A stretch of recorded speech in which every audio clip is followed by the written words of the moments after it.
All right, welcome to MazzaMedia. Am I not on mute? Okay, good. I'm not on mute. All right, very good. Welcome. Saturday afternoon show here today. And here we go. We are live here on YouTube and we are ready to go. So it should be a pretty solid show this afternoon. We are ready to get a show on. Just one second. I'm just checking something here. We're ready to get a good show here today. Please share the link. Please subscribe. Please like. A lot to talk about.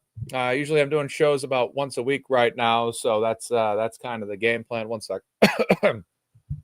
So thank you guys for tuning in. Rainy day out there today. Cloudy, rainy, not a really wonderful day out there.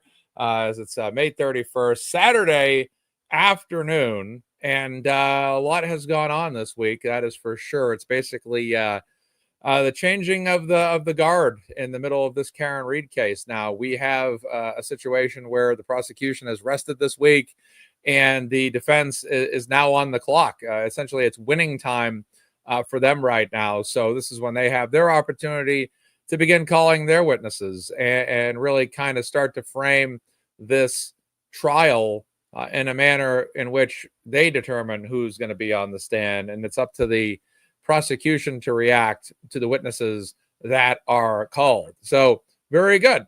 I'm very excited for the defense. I'm really relieved right now that the first portion or first half of this trial is over. It's always a little bit nauseating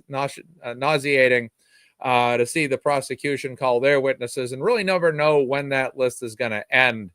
And I'm very happy that that portion's over, that they've rested, that they've made their case, and now it's time for the defense to take the ball and start running with it. So I'm very excited about that, very thrilled about that, and ready just to see this trial move into the later stages. And I felt the same way last year too. Lally called a lot more witnesses, and I think a lot of his direct examinations went on very long in comparison to Hank Brennan. So I was very happy that this thing took about 5 weeks roughly. It was around April 22nd.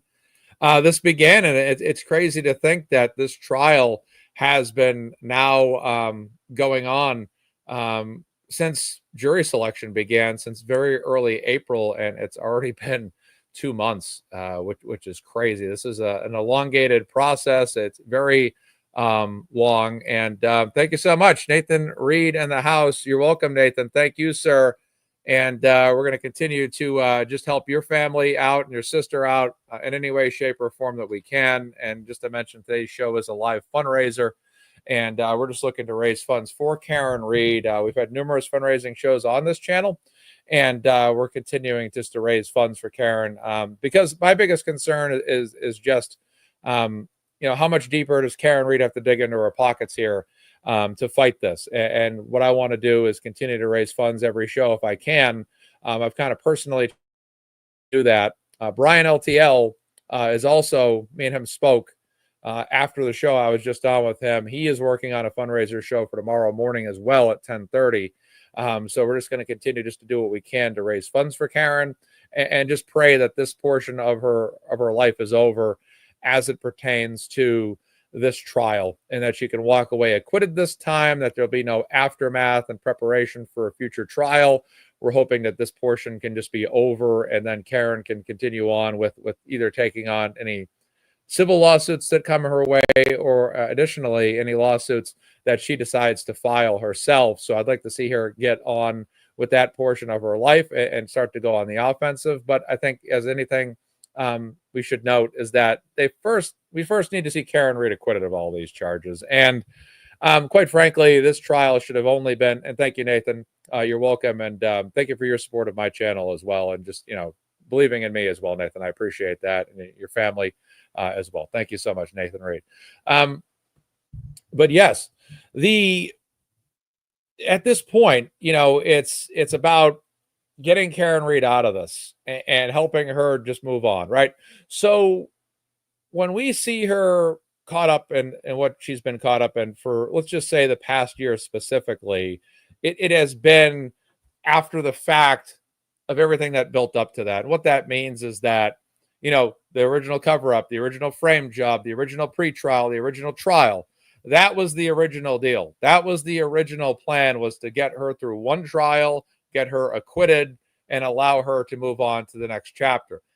That was delayed by the outcome of the first trial, which was the way that everything was just thrown out as a mistrial.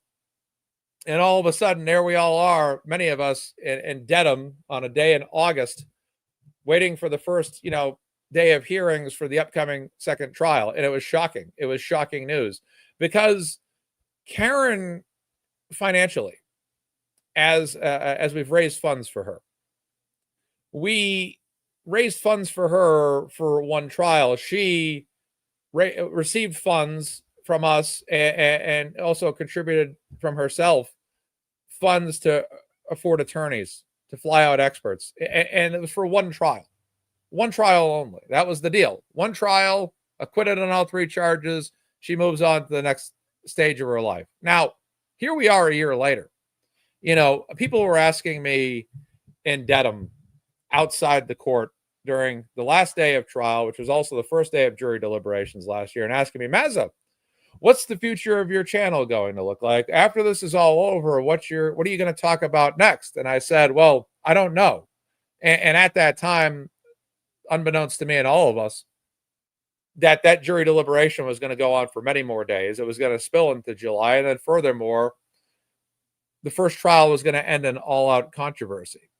And all of a sudden, a second trial would now be on the horizon. And now all the funds that Karen Reed paid for or used, all the donations that we made to her for the first trial were now essentially, devoured by whatever expenses, right? So now we had to start raising money for a second trial. Karen Reed needed to start securing funds for a second trial. And fortunately, her defense team has been a blessing to her and has just been in this for her and has been assisting her and everything, which has been fantastic.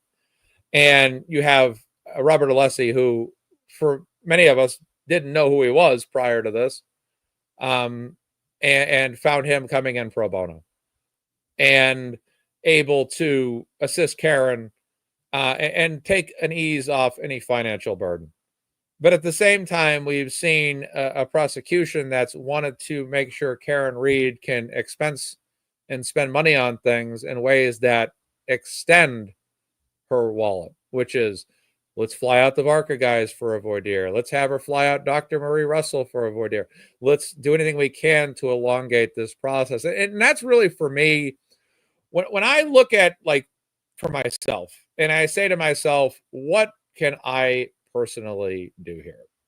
In my opinion, I can come on every show and tell you what's happening in trial. I can, recap things. I can give you my thoughts, and I think that's fine. But I also feel like there's many great channels out there too that you can watch and get that information. So I say to myself, is there, what could I do? And for me, I've always wanted to be a content creator who's not just a cover of the Karen Read case, but also, to me, I kind of look at myself as someone that's a Karen Read supporter, like Brian and Mike from the Young Jerks and Aiden and all of them, Glare, there's Kim, and many others. And, I also say, what else can we do? And that's fundraising. For me, I say, if I can rest my hat or lay my hat down at night and say, well, regardless of what's going on outside of any circumstances beyond anybody's control, can I raise, last Saturday, $500 for Karen Read's defense fund? A couple weeks ago, 3,000, 4,000 on 2 different shows. That's great. That's fantastic. Because I just feel like, for me, this is a campaign. This is like politics. This is like when a politician, regardless of party, Democrat, Republican, or Libertarian, or Green Party, or whatever, runs for office. They need campaign funds. They are constantly campaigning for funds because it costs money. Elections cost money. Advertising's needed. Support's needed. All that stuff. Signs. And for Karen Read, this is a campaign. This is a campaign to keep her stable, because I feel in my mind that perhaps, this is my personal theory, which is maybe unfounded, but I just feel like the prosecution, the Commonwealth, Norfolk County, whatever, are trying to drain her pockets. I think that they're trying to play a long game, and I think they're trying to defeat her financially. And fortunately, Karen Read, initially in all of this, had a very strong financial level of stability. But beyond that, look at the amount of expenses this is all cost. We've raised over $1 million in the Karen Read Defense Fund alone, which is pinned to the top of the chat. Please make a donation. Please write Mazza, and I'll count that towards today's show. But, this is a situation in which I believe personally they're trying to win financially. And that means defeat Karen Read financially. And they never expected that she would be able to, with the help of Aiden Carney, who really, for me, got me made alert of all this, raised awareness, and I say that every dollar my show has ever raised from a fundraiser has obviously been because of you. It's been because of me hosting a fundraiser, obviously, and us all working together, but it's also been because of Turtle Boy. It's been because of Turtle Boy making me alert of this, right? The glare, we've all been made alert of this by Aiden. And that's how I found out about this case. So I didn't know about this case. It's just something that was on the news one day. And I, just like any other news story that comes and goes, you don't pay it much mind unless you hear it 10 times over. And you don't really think about it. I don't even remember this. I might have heard on the news that when it was first reported, but blink of an eye, just forgot about it. Never really knew much about it. And then there was Turtle Boy's blog one day in April 2023. And I'm like, what's Hayden doing on the court steps in that courthouse there? And why are all these people with him with signs saying free Karen Read? Who's Karen Read? What is this all about?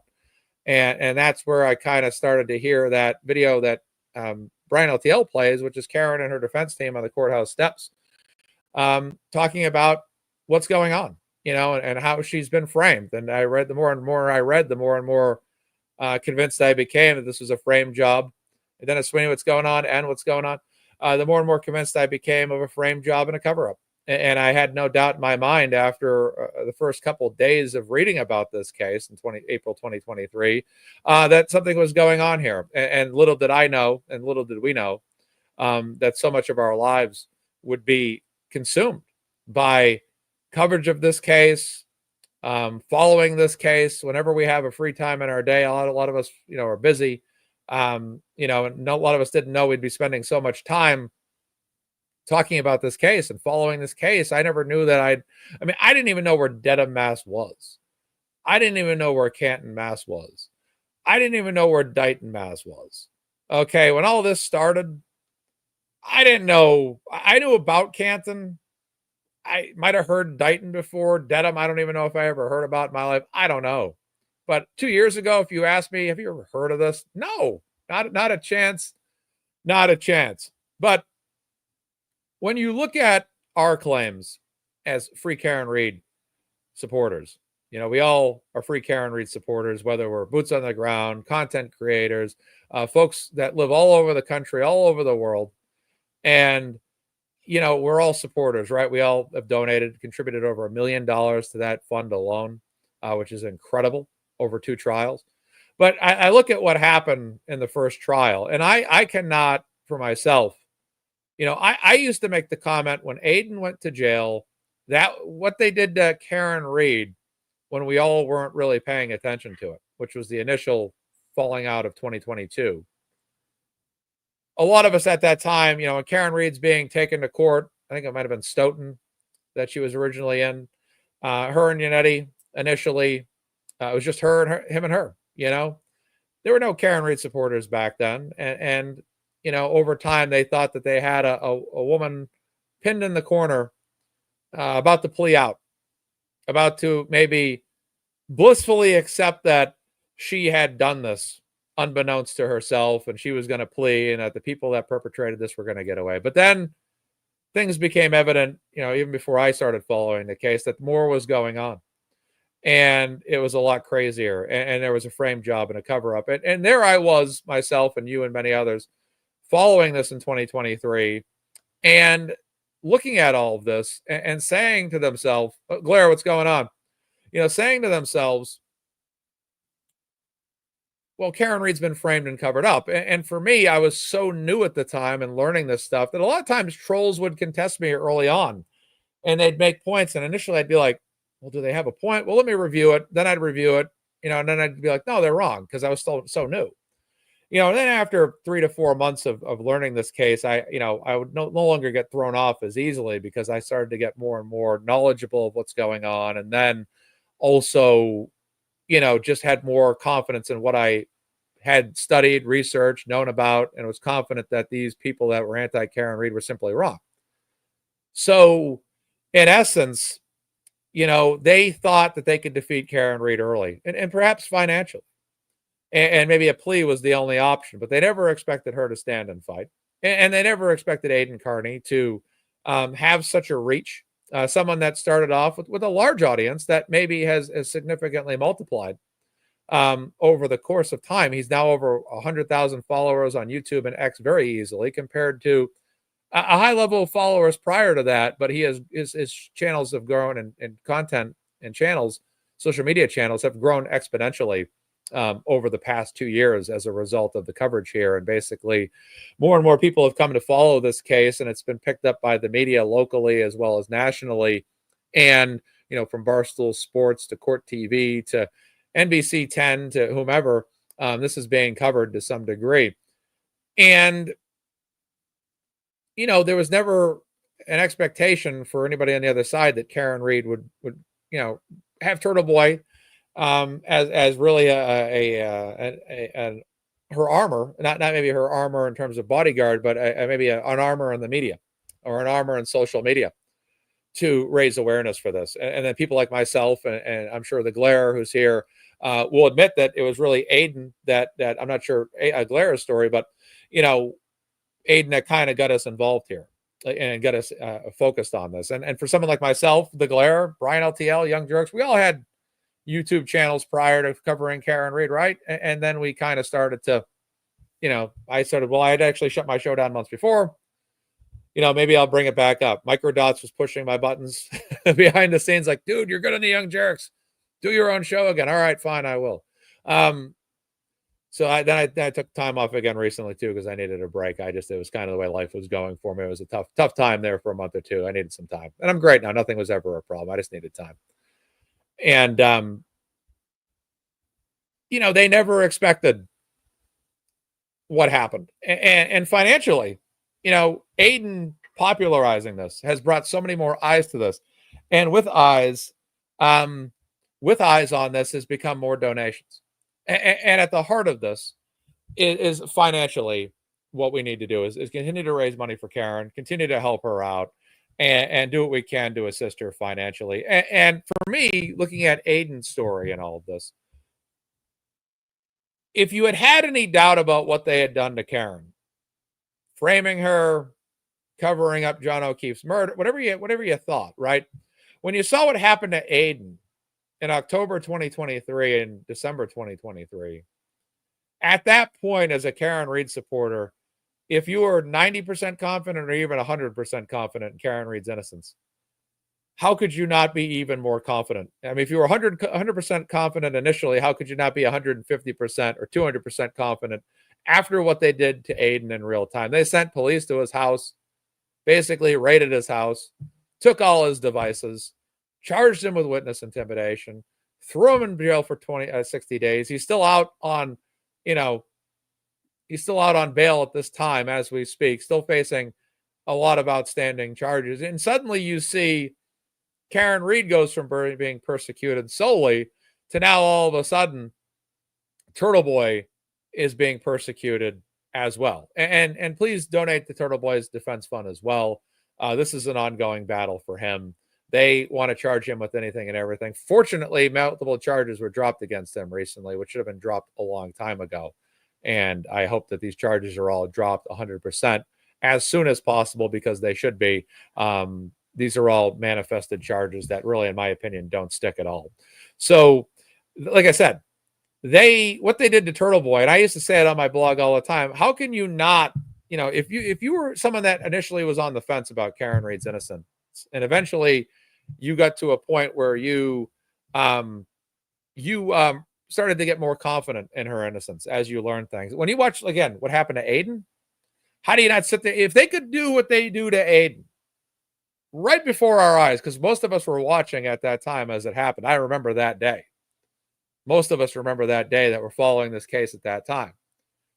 When you're sitting there every day and you're saying, they're framing Karen, they're framing Karen, they're framing Karen, it's an inside job, whatever you want to say. Then all of a sudden you see what's happening to Turtle Boy. What is an independent journalist? What do you want to call him? A blogger, a content creator, a YouTuber, a social media superstar, whatever you want to call Aiden, regardless. I call him an award-winning journalist. At that point, when have you ever seen anything like that happen? And at that point, if you had any doubt about Karen Read's innocence, how could you not, at this particular point, not sit there and say, well, what they're doing to Aiden is just proving my point? Because that's what I used to always argue in those days. They just proved our point. What they just did to Aiden proved our point that the fix is in here. The fix is in. And Lauren, we're going to play that video in a little bit. Don't you worry, Lauren. We're going to play that video of Turtle Boy, and just that's on my rundown sheet for today. We're talking about that. The minimum you can donate is about $3. That's my understanding. If you have trouble making a donation to Karen Read's defense fund, remember to never select your email if you've donated before. Always add a new email every single time. That will make sure that your donation gets through. Make sure you write Mazza in that, because I'm going to count all the ones that say Mazza today. That will be fantastic. So, all right. So, like I said, what happened to Aiden validated what we thought was happening to Karen. Now, at that particular point, if you still didn't believe the fix was in, and that, to my earlier point here, was this is financial warfare against Karen Read, and that we're basically running a campaign to help her because this is the battle that's being fought. It's a financial battle. How can you not sit there and say, well, they're, Mark, I don't think they're trying to drain her pockets. Well, again, when you look at a case like this, this case was controversial at every level, from Karen Read's initial arrest to what happened to Turtle Boy, to the way they upcharged her, all that stuff. Thank you, LTL. And Team Read, we trust. Free Karen Read. Brian LTL is on tomorrow morning around 10:30. Lauren, DC. Fundraiser show tomorrow as well on Brian's show. So hopefully our show today and Brian's show tomorrow can collaborate for a nice total donation amount, which would be fantastic. So every show can raise money and then all adds up together, which is fantastic. Brian LTL, give him a follow.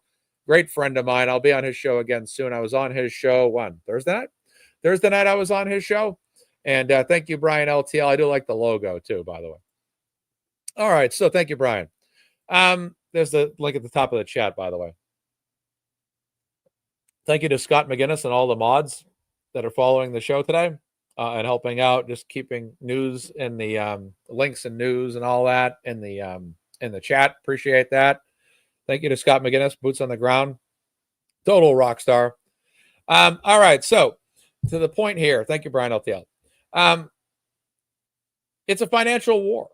And you can't sit there and say it's not, because of all trials. Like, you look at all the trials that have ever been one trial and it's over. One trial and it's over. You know, it's a couple weeks. There's a jury verdict. There's a result. It's over.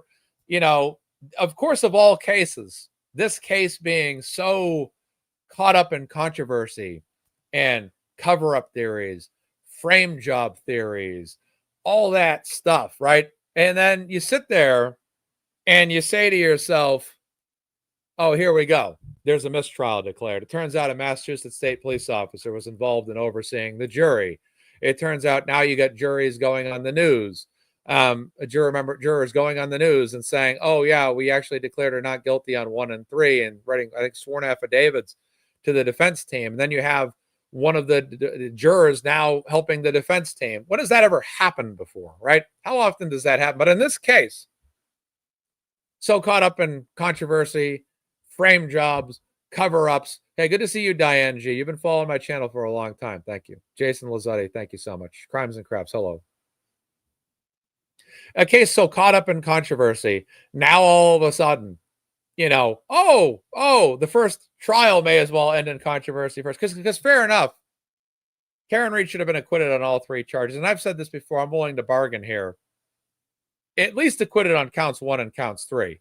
And if for any situation that, for any reason, that jury was confused on count 2, then the second trial, the trial that we've been sitting in on right now, should have been just about count 2. But for some reason, they knew what to do. They knew that if Karen Reed and her defense team took this to the appellate court or the Supreme Court, whatever you want to call it, they knew that this would end with the Supreme Court siding with the judge. They somehow knew what they were doing. And I don't know how. I don't know if judges weren't on it. I don't know. I just do not know. But controversy is certainly evident in this trial and in this case. And it seems to me that they're going to stop at no end to, you know, at least try to drain as much funds out of Karen as possible. And to that point, that's why we're having a fundraiser here today. We're doing a live fundraiser here today. And we're doing what we can to help out Karen Reed. Because I think, like, at the essence of all this is fundraising. And furthermore, that's the case here. And it looks like we got some funds coming in. Let's take a look here. Let me just make sure I didn't miss anything yet. So the first donation to Karen Reed is $10. And the second one is $100. All right. And we got anonymous MazzaMedia fundraiser to keep fighting against corruption. Free Karen Reed. GA Hello Kitty Mazza getting tired of Hank Brennan's gaslighting. However, Brennan attacking his own witness data was comical. Another $10 contribution. Let's effing go with Mazza. Thinking of the Reed family. Love and prayers. Liz 8888 from Norfolk County. Let's throw your $10 into the total. All right. And then here's another one unmarked. We'll just count it. It's $25.30. We'll just count it. Some of these I just count because I think they're for our show and people forget. Mary Ann Mazza, free Karen Reed, XXX toots. $20. All right. We'll add your 20 in there. All right. And then $50 says praying for you, Karen. Again, I don't know if that's us or not. Someone once told me just to count them anyways, especially if there's no other fundraisers going on right now. Someone said just count them. All right. $10 from Anna. Mazza fundraiser. We're all behind you. Another $10. We'll add that. All right. $50 from Trish. $50. Trish Stratus, one of my favorite women's wrestlers of all time. But that's not her, but the name Trish. I like the name Trish. $10, anonymous Mazza. Karen, you and your team take it across the finish line. You're free, home free now. $10 donated there. All right, so we got the total here. Let's just check it out. Oh, wait a second. A few more have just come in as well when I hit the refresh. Anonymous, MazzaMedia, stay strong, Karen. I hope you beat this $3 contribution. Thank you. And then Diane G, who I just gave a shout out to in the chat. $50. MazzaMedia fundraiser. You were so strong, Karen. You have my unwavering support against the crooks at Norfolk County Enforcement of Massachusetts. So $50 is in. We are 30 minutes into the show, and the fund is at $338.30. And my goal for today was 500. And literally in the first 30 minutes of this show, you folks have contributed $338 to Karen Reed. And actually, wait a second, we got two more just came in. Susie Mazza, free Karen Reed, $25. And then we got Jason. I just gave him a shout out as well. Mazza, thank you for everything you do. Prayers to the Reed family, $25 as well. So let's add 50 to that. We're at $388 right now. I won't say the change y'all show, but $388 in donations so far in this show. That's awesome. All right, we'll take a pause. We'll note Jason as the last donator. We'll pick it up from there. So there's already been quite a few contributions here. 13 donations have already been made during this particular show. That's fantastic news. All right, let me get a drink of water.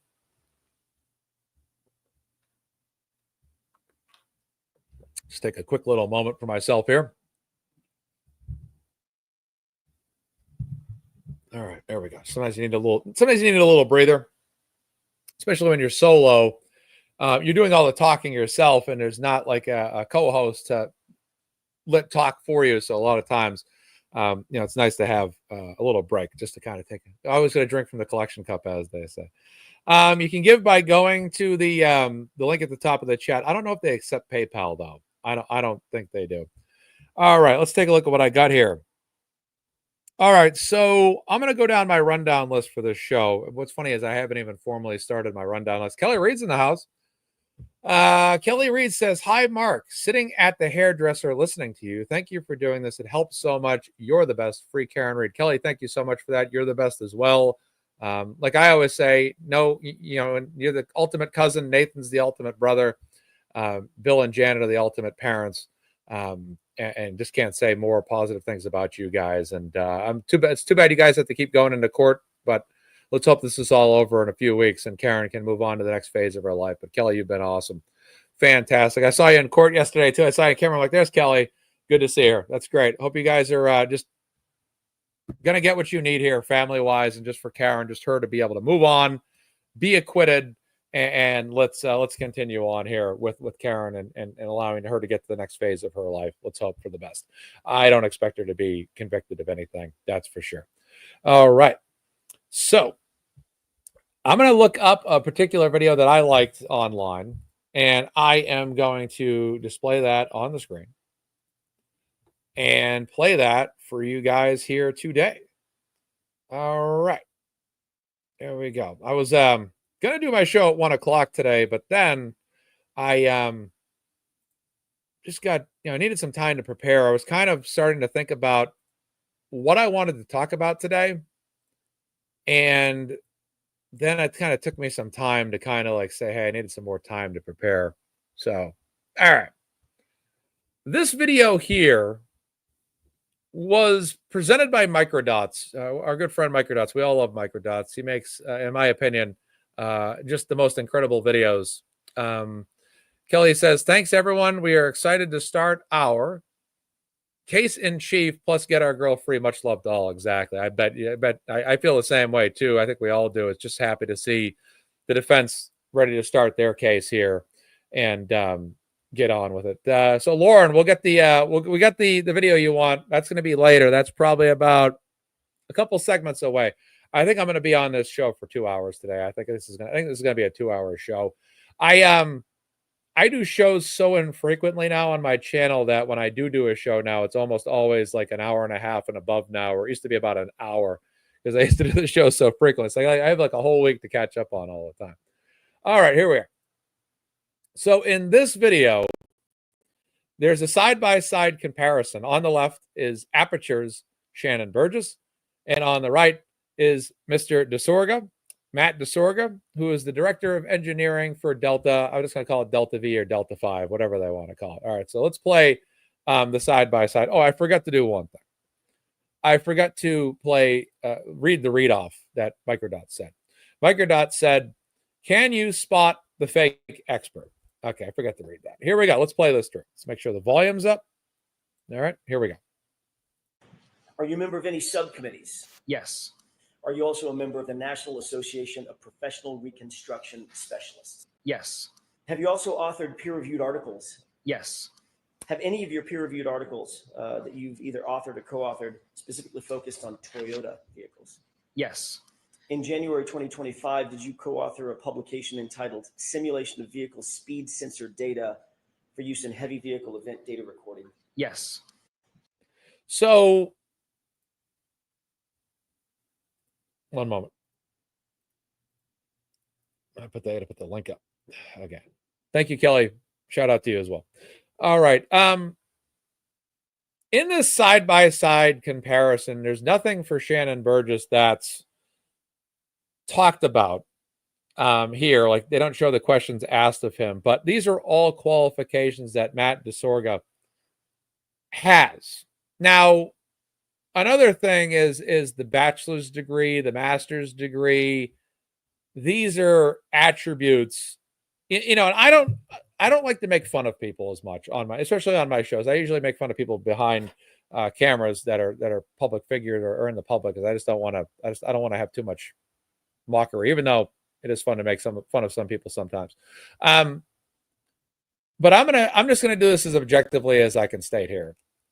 And the issue that I see right away is qualifications. Are you a member of any I'm just going to unpause that so Matt's eyes look more alert. Okay, there we go. The issue is that Aperture is not reliable as witnesses, in my opinion, because Shannon Burgess does not have, in my opinion, sufficient qualifications to speak on this matter in a manner that should be taken under advisement or consideration by a jury deciding the fate of a woman. When I hear that he doesn't have a bachelor's degree, when I hear that, I say to myself, oh dear. And then this is exposed right on the stand. I have an associate's. I don't have a bachelor's. When you're trying to prosecute someone, this is whether it's Karen Reed or anybody else, you want to have the absolute best experts that you possibly can get and have them make a case as to why the person that's being convicted, you're trying to convict or place in jail, whatever, why you're trying to put her behind bars. And the sad part is Aperture, Trooper Paul, whoever, they are the best that the prosecution can get. They can't find anybody better because all the people that are better are experts with greater qualifications that would refute any argument that the prosecution was trying to make. With the defense, when they bring in Matt DeSorga from Delta, or they bring in the ARCA guys, these people are heavily qualified. They have the credentials. They have all the ability in the world to discuss whatever we got. Jason, I got yours. I got yours counted, Jason. You're good. Unless you made another one. Okay. Someone says, MazzaMedia, I respectfully disagree. It is a field that doesn't require a degree, but his lying, mistakes, and no accountability are 100% damning. So I think your disagreement is not that much of a disagreement with me, because I don't think you and I are too far off. Even though the associate's degree, to your point, and which is factual, may or may not have much bearing, wouldn't you want, this is my argument, like I said, I don't think we're too far off. We wouldn't you want to present people regardless of whatever their qualifications need to be outside of a college degree, for example, right? Like in-field qualifications versus college degrees, right? Wouldn't you want to have people that have the highest level of success? So let's for argument's sake here, Shannon Burgess versus Matt DeSorga. One of them has an associate's degree. One of them has a master's and a bachelor's degree and a master's. Now, regardless of whatever degrees they have, doesn't it tell you more about the guy that's the defense expert that does have a master's compared to the other expert that does have an associate's degree? Doesn't that show you that the man on the right went further in his education, regardless of whether or not those college degrees and those titles have anything to do with anything? But again, what was notable here is it was just said here, qualifications, and the qualifications were exposed, and they basically exposed him right on the stand. So that's how I look at that. I know you're respectfully disagreeing, but I don't think your disagreement's much of a disagreement because I don't think we're too far off. Meaning, I think it's more of like a slight disagreement, or maybe just a different way of saying things. But I would say when you're the prosecution and you're trying to put someone behind bars, regardless of whatever Shannon Burgess qualifications may or may not be, and based on the comments section, most people are thinking he has none. Wouldn't you want people with the most outstanding qualifications possible? And if you're not, like if I have a guy on the right who has a master's and a guy on the left that has an associate's, regardless of whatever they're talking about, would the man on the right not inherently be more qualified, regardless of whatever the topic was, just because his education? Whatever. Now someone says, I have a degree in a postgraduate qualification, but you wouldn't want me prodding around inside your brain with your fingers. Right, because despite that, you still need to have relevant qualifications. So it doesn't, like I said, it doesn't matter. The point should be undisputably, regardless of, whether how much we want to nitpick, Matt DeSorga across the board is sufficiently far more qualified. But I still think that one guy having a master's and the other guy having an associate's makes a statement to me, because it tells me that the prosecution couldn't find someone that maybe had a bachelor's or had a master's, regardless of how much that degree mattered. And that's how I look at that. That's how I look at it all. So I just think that ultimately, that's, what is your relevant qualifications? But also, hey, look, this guy has a master's degree. You know what I mean? So that's how I look at all this. Exactly. So, yeah, exactly. The state, well, yeah, I don't agree. I don't disagree with that at all, Cal. It's not about the education level itself, but it is about the misrepresentation of it. So I agree. But I do think that educational levels do matter, regardless of whatever, before we talk about their qualifications, relevant qualifications. What is their essential education level? I still think that that's something that plays a factor in terms of presenting yourself. And when you don't have a guy that has those qualifications or educational levels, and then additionally misrepresents it, and like you said, you're right. Regardless of the educational level being a subject of debate here, the misrepresentation of it or the lying is the ultimate factor. And you're absolutely right. GPUC says the state with unlimited resources can only get a guy who lied about his credentials. Agree with you, Maz. Exactly. That's how I see. KJAB says a bachelor's is required in most engineering positions, says everything about aperture. So, someone says, I don't care about the degree, I care about the lie. Just to be clear, I'm not trying to say one or the other matters more than the other. I'm just saying that a portion of my argument looks at college-based qualifications in one portion of it, and then in the next portion, the lie. So that's kind of how I'm breaking it down. So no, not a problem there. Yeah, exactly. He's a lie. No, I get it. I totally get it. I'm not, like I said, it's a portion of my presentation.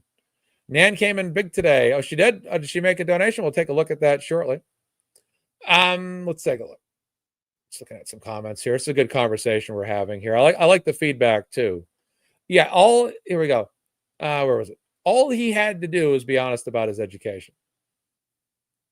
And I think we're good with comments here. All right, we're good. All right. There we go.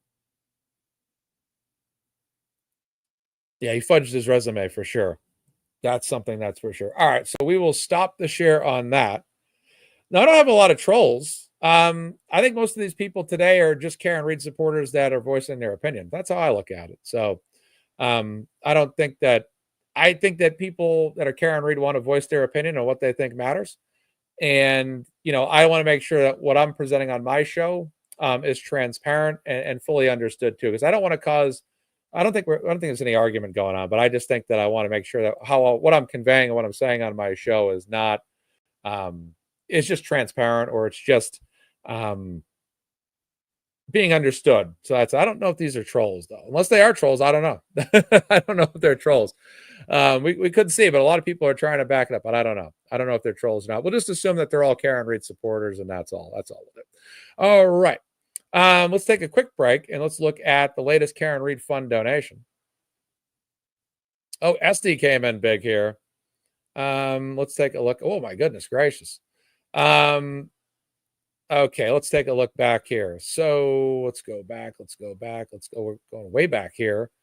Okay, so we last counted Jason's $25 donation. So we have a $10 that just came in from Anonymous. We'll count that. Christine writes, she gives $25 to Karen Reed's Defense Fund. And continued prayers for you, Karen, and your family. We know you're back. You are innocent, and we got your back. Mazza Semi, excellent. Anonymous also puts in $50. All right, we'll get that counted.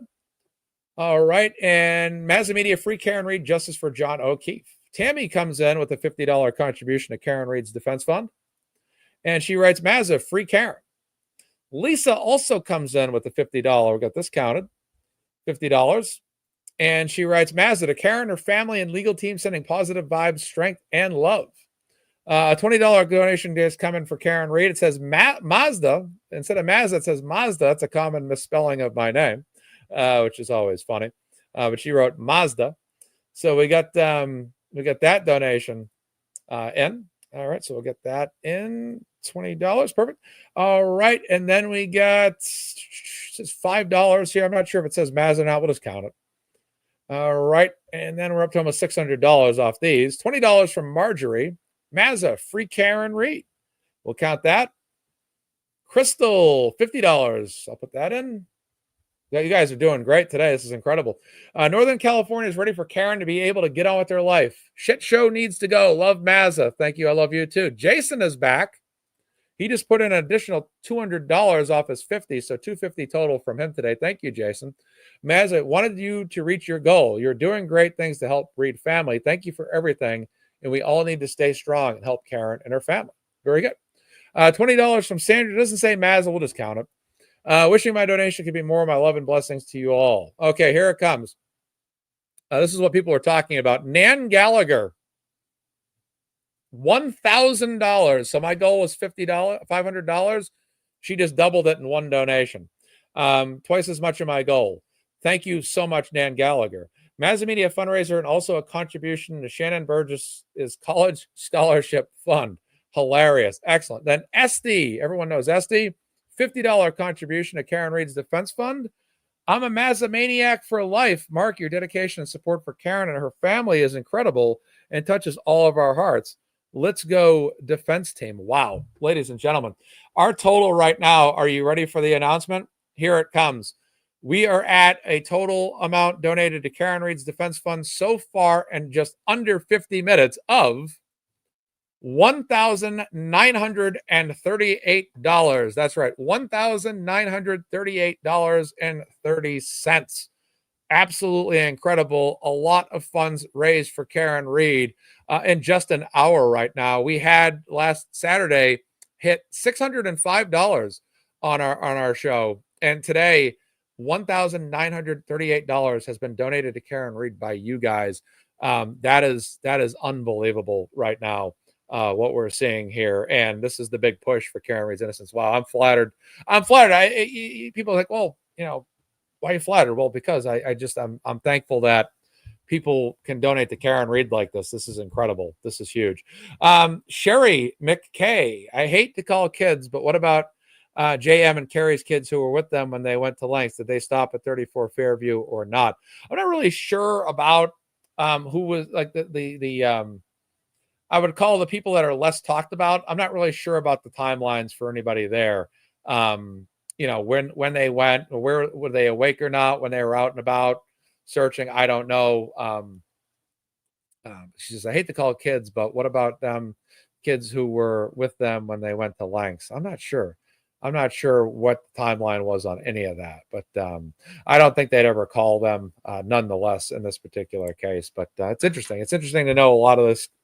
I would call it the outskirts of the timelines of when people were out doing certain things, which is incredible. So yeah, Nan, SD, Jason, many others just donating here and really making it a great day for Karen Read here in terms of donations. So, all right, what is next up on my rundown sheet for today? We got, the Welcher, Dr. Judson Welcher arm experiments. All right, let me see if I can get some information. We got a shout out from you guys to Kelly Reed here. She says, you guys are all amazing. Thank you. These donations help more than you know. It will be put to good use, I assure you. That's amazing. That's right from Karen's cousin, ladies and gentlemen. Right from the Reed family, making that statement right there. That's incredible. Incredible there. And it helps out in so many ways with Karen Reed's defense team. We'll try to go 2 hours today if we can. And someone's name is Spicy Chicken Nuggets, which is incredible. That is incredible. I want spicy chicken nuggets now. That's for sure. I think I got to try to have buffalo wings tonight. I haven't had buffalo wings in a while, so it's been a couple weeks. I think I've been in a 4-week drop off with chicken wings, which was not well received by our friend Mark Cunningham. He had actually told me I needed to step my game up. I needed to do better. How could MazzaMedia not be having chicken wings? That's just, it's unacceptable. I got to do better. I owe it to all of you to have chicken wings again. So I'll try to switch back to chicken wings in my life. Yeah, chicken is expensive, that's for sure. I got a freezer full of them. So I got plenty of chicken wings in the freezer right now. So a lot of them have just been building up. I thought I had a salad crisis earlier this week. I thought I was out of salad dressing, and then I realized I was not. So I was happy about that. Well, sure. Blue ink. All right, one sec, guys. Just getting some information here. All right, these results have nothing to do with what I'm looking for.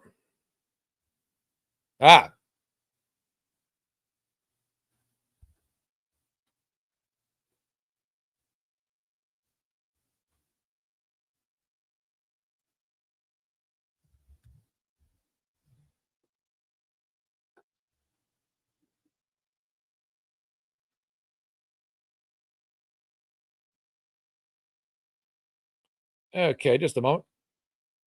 Yeah, there's some details. I'm just trying to figure out what I'm trying to get. I should have got an image before the show, but I ran out of time before I got the show going. Here we go. This is perfect. That is perfect. Okay, perfect. This is what we want. We found it. I had a tougher time finding stuff on Twitter than I thought. So let's share the screen. All right, let's get this shared up. Okay, we'll get Diane G's super chat read here in a moment. And there we go. Perfect. Okay.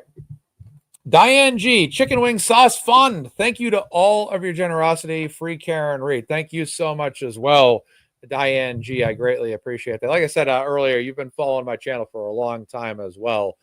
So thank you so much. And very, very early on, you were one of the first people online that I had recognized, that had been saying some positive things about me when I was doing my early shows and appearing on shows. So I definitely appreciate that. And my sauces of choice are, let's get into this here. What's it called? Sweet Baby Ray's Buffalo sauce, I always get the mild version because I like my buffalo sauce not blazing hot, but I like it to be tasty with a little bit of kick, but not too much heat. I don't need my mouth on fire. It's same thing with pepperoncini. I like pepperoncini, but I like a sweet spice, not a hot spice. Thank you so much for that. All right. Madeira, if I could say the name, Madeira Beach Caregiver donation super chat. Definition of person of the year: person, group, idea, or object that, for better or for worse, has done the most to influence the events of the year. Keyword influence, aka bias Bev, the disgrace to the human race, is said by Madeira. Well, that's interesting. Yeah, last week we made Karen Reed the person of the year. I'm going to fix my chair here. Sorry, just one sec. My chair's a little bit out of sorts here. Okay, there we go. Okay, perfect. Yes, no, I know. Karen Reed's definitely person of the year. No question about that. All right, so now let's get the donation announcement in the chat here. So we got that. We'll get back to the chats in a bit. We'll mark Esty as the last donation that I've counted right now, and the donations are at $1,938. Quick drink of water too. Okay. So the blue arm. This was a lot of controversy here for a few reasons. Actually, I need one more. Where is it here? Yes. I don't know if Jessica's here, but I'm going to be using her tweet in a little bit too. So there was a tweet that Jessica had made on X, and it was about AI. And I'm going to be talking about that as well. Hey, Jessica, I'll give you a follow back too. How about that if you're watching? There you go. Okay. So where is it? Where is it? Okay, perfect. I got it. Okay, I'll get to that in a few minutes. Okay. So let's talk about the Blue Arm. Okay, this looks like a Blue Man Group show right now, does it not? I went to Blue Man Group for the first time in 2001, and then I went a second time in 2001, and I was happy to attend it twice. I didn't expect to go either time, but just things happened that just kind of gave me an opportunity to go and see Blue Man Group in June 01, and then I think October or November 01, somewhere around 2001, which was cool. And I never been back to the Charles Playhouse since. So the object here is to try and reenact, Judson Walter at least, to try and reenact what's taken place and how they can possibly justify that John O'Keefe's arm has been backed into by a vehicle. Now, in this sense, this is some kind of like a greasy paint that sticks and remains wet. The argument here is that they're trying to justify the contact point. And this is basically, as we all know, to say, well, if hit in reverse, this is the contact point. Now, the issue is that this blue ink doesn't account for everything, meaning the wrist. The wrist of John O'Keefe, if you look to that image in the right, it might be tough to see. But if you look in the upper right-hand portion of that image right there, you see that the wrist, it's very tough to see. I apologize. I don't have the time to look up a better photo. I apologize. But the wrist is scraped there. And then also additionally, the wounds are inconsistent. So in my estimation of all of this, the only thing that they can possibly try to use for an argument is, well, it's the contact point. Well, this is how it could possibly contact the arm. This is where he would have been standing. This is his height. This is how the vehicle would have hit him. If it hit him, this blue ink, blah, blah, blah. So they're trying to, the prosecution and this expert, or if you want to call him that, is trying to justify that. Now, I would say it's a college try on their part, but I wouldn't say this is something that is in any way a strong argument to justify everything else, because the likelihood of John standing outright is rare. And I argued this the other day on Brian's show. If he's holding a cocktail glass, wouldn't the force of the vehicle either knocked the glass out of his hands, or if John had had a strong grip on it, wouldn't that glass have shattered in his hand? And if it shattered in his hand, would it not cause cuts and scrapes inside of his own hand with that cocktail glass? So I look at it that way, where I say, they're not giving us everything we need here, because the taillight itself, and this was shown on Brian's channel the other night, that the vehicle itself is covered in salt, sand, debris, but yet the taillight, when it's presented in court, or when it's Photoshop, it's had a photo shoot there, and those images are presented in court, that taillight, I'm being sarcastic when I say a college try armor of Leslie. Come on.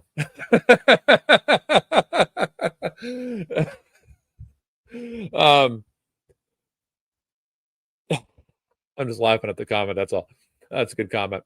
I like the name Armor of Alessi.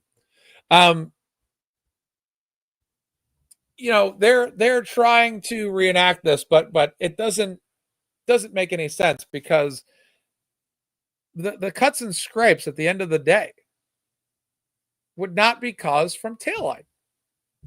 The taillight is inconsistently cut. Now, the taillight itself, when it was collected, quote unquote, looks like a brand new.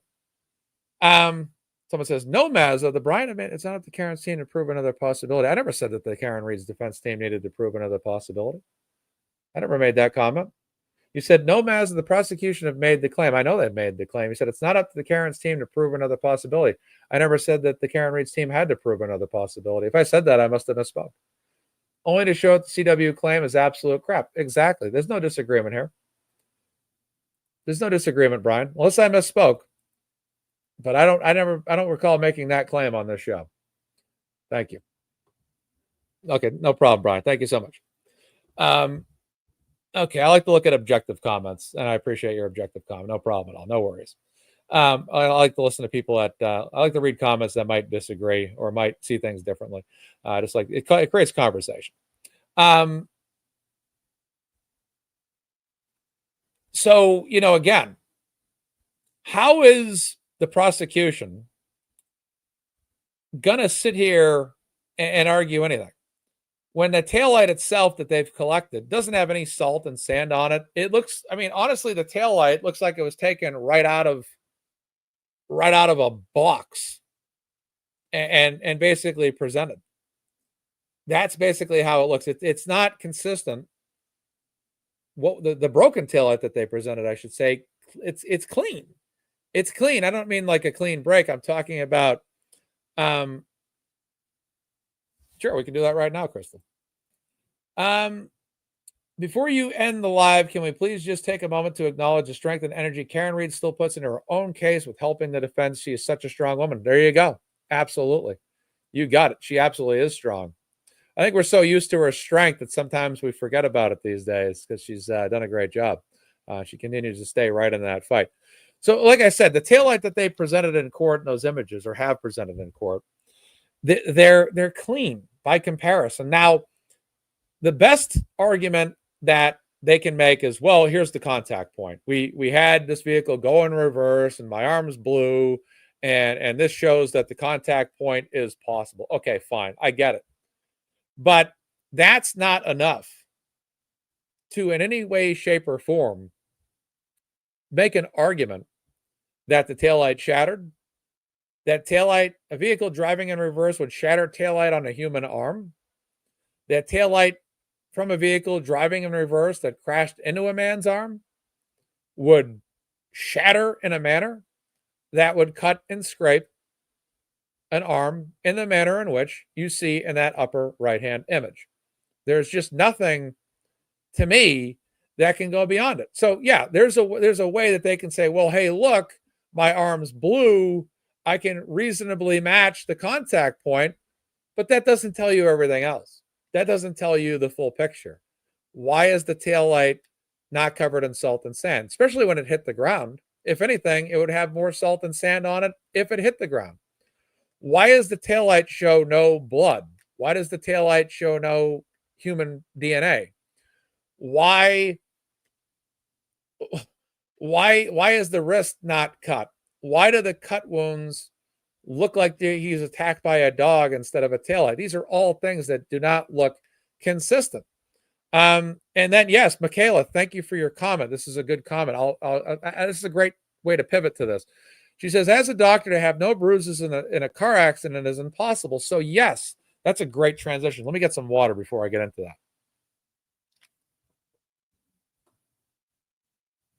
Now, let's talk about bruises. I'm glad somebody said that, because this is a great way to pivot. In essence, let's play off of Welcher here. Let's just play off of him and what he's saying. Let's just use his example as a way to talk off that as a point of conversation. Let's say the following. Let's say that, let's just ignore, for the purposes of this conversation right now, let's just ignore John O'Keefe's wounds.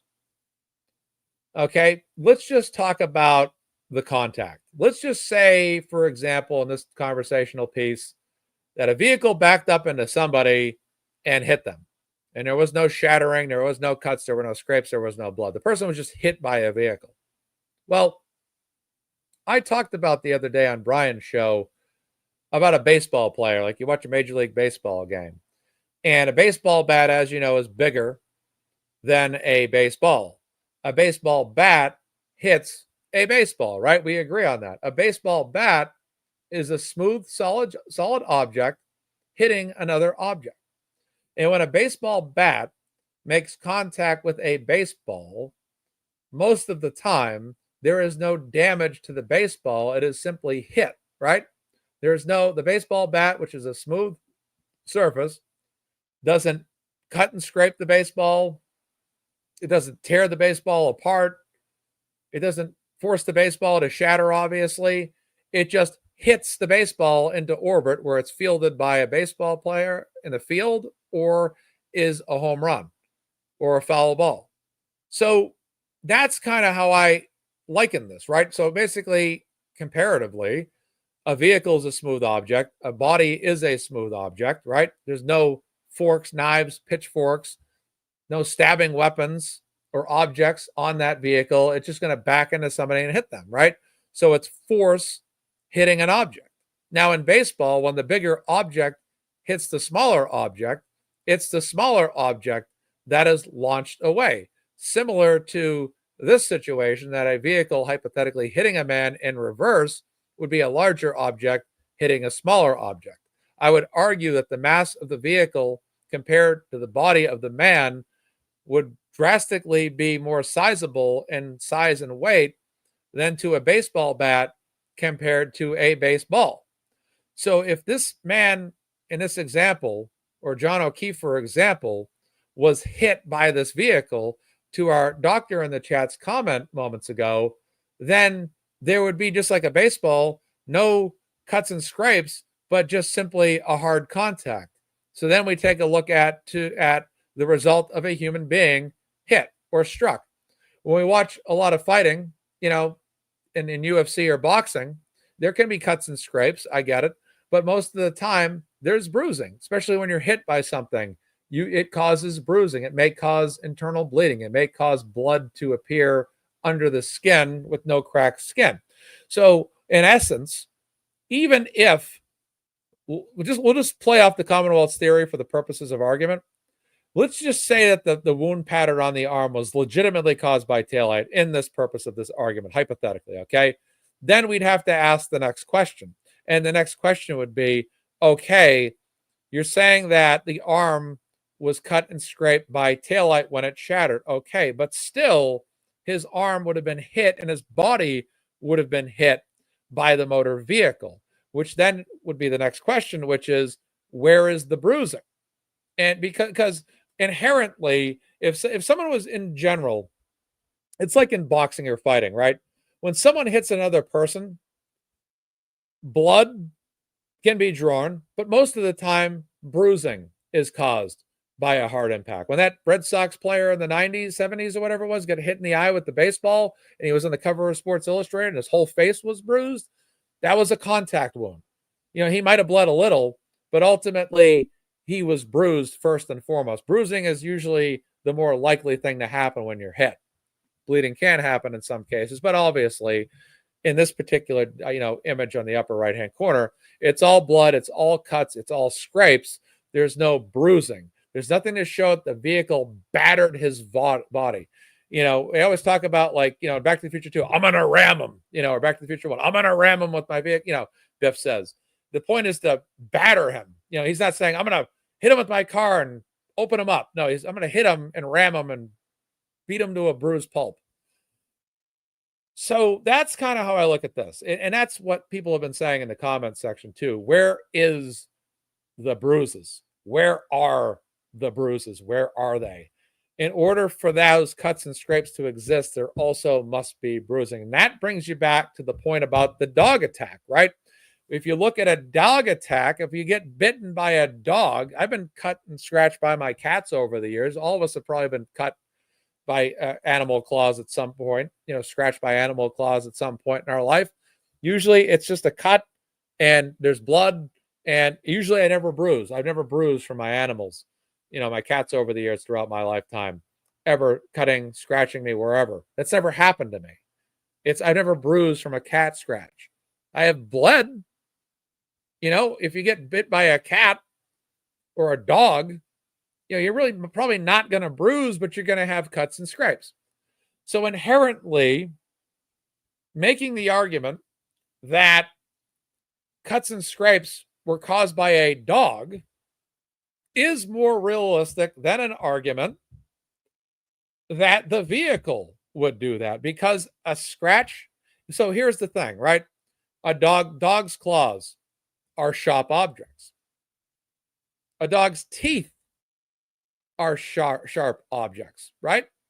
If someone was stabbed with a knife or a battle axe or even jabbed with a fork, those objects are either sharp or pointy enough to penetrate, right? So the vehicle taillight, if I took a taillight, right, and I held a taillight in my hands, if anybody remembers the old WWF days when The Rock, Stone Cold, Triple H, Kurt Angle, Chris Jericho, John Cena, Batista, all those guys were wrestlers, Brock Lesnar, whoever. You remember what they used to do in wrestling all the time? Was they'd grab those monitors out of the commentary booths and they just hit them in the head, hit their opponent in the head with like a rectangular box, basically. When you see that happen, I don't think you'd ever see like them stage bleeding in a situation like that, because there'd probably be no need to stage it, because the audience wouldn't believe it was realistic. So if I was to hold a taillight and I say, okay, me and my friend are gonna mess around, and we're just I'm gonna grab the taillight, or my friend's gonna grab the taillight, and we're gonna hit each other once in the head or in the arm with this taillight. Would anybody expect that taillight used as an object, say like if you're messing around pretending to be a pro wrestler or whatever, or just horseplaying? Would anybody expect that taillight to be a sharp object that, like dog teeth or dog claws or a stabbing weapon, would in any way, shape, or form cause cutting and scraping? Or would I say, oh, geez, I accidentally hit my friend too hard with the taillight we were messing around with because we were pretending to be Stone Cold and Triple H, and I hit my friend in the arm too hard, now he's got a bruise. So the taillight itself, when you look at it, initially, in its natural form, in its original form, and it's cased into the vehicle form, is not something you'd say, oh, geez, this is something that would cause cuts and scrapes and all that. This is nothing that would cause cuts and scrapes, right? It just wouldn't do that. It's not like, two kids were pretending that they were in Mortal Kombat or in a sword fight, and they both took like steak knives out of the kitchen and started, don't do this at home, please, and started messing around with knives and accidentally cut each other's arms, because the objects themselves are fundamentally sharp or not sharp. A taillight is not fundamentally sharp. Now, let's talk about the next point. Oh, I agree, Scott. And trust me, I have my worries. That's for sure. So when we look at all this, we've talked about bruising, we've talked about cuts and scrapes, we've talked about the quality of the taillight in terms of salt and sand or not. We've talked about all that so far. So now let's talk about the next portion of this video. Let's talk about the 2 mile per hour reenactment. Let's talk about that. Okay, so Welcher, when he made this video, decided that they would drive the vehicle in reverse at about 2 miles per hour. And that's a smart decision because you don't want to react it any faster because that's when injuries can happen, right? You could get bruised. You could be knocked to the ground, right? Probably no taillight would shatter if you did that. But in this case, when they reenacted this, they did this at 2 miles per hour. And rightfully so, and very smartly so, I should say. Now, I would argue that and you'd probably all agree with me that if something was hit at 2 miles per hour, it'd be significantly less than 3 miles per hour and less than 10 or 15, 20, 25, 30. We'd all agree that the force would multiply the faster the vehicle was driving, right? We all have seen car accidents either in person or on camera. And we all know the more fast you drive, the worse an accident can be, regardless of what someone hits or whatever. So we know, obviously, that 2 miles per hour is 1/12 of 24 miles per hour. Now, to the point. I personally felt that this video that Dr. Judson Welcher made and presented in court helped the defense more than it helped the prosecution make their case. And the reason I believe this is because one of the things I've argued for myself, and this goes back a lot, I have, for me, I think when we look at things like this, we always relate it to what we know or what we've experienced, right? So for me, everyone knows I do martial arts, and there's a lot of hand trapping, arm trapping, knocking your opponent's arm out of the way, blocking, all that stuff, right? So for me, in martial arts, I think of all the times in class we've done hand-to-hand Wing Chun is one of the variations, and how much you can easily redirect a punch or move someone's hand around, like that, all that, and with someone's hand. Now, when you look at the average people that do martial arts, they can all probably curl in the weight room 25 pounds to probably 55, 60 pounds, right? The average human being can curl or bench press, maybe 125 pounds, 135 pounds to 265 pounds on average, right? You can curl a certain amount of weight, you can bench a certain amount of weight. So if I throw a punch and my classmate just parries my hand out of the way, or comes in with what we call someone's trying to throw a backhand and you come in with your hand like this and push the arm down, it's very easy to knock these hands and these arms out of the way. Very easy. Now, the force that I'm applying to my own hand, how much do I curl? 45, 35, 40, 45, 50 pounds on average? I'm not a 6,000 pound vehicle, but I can move my hand all the way and trap it left and right. And it's not that hard. And this is just human force in martial arts that's redirecting arms.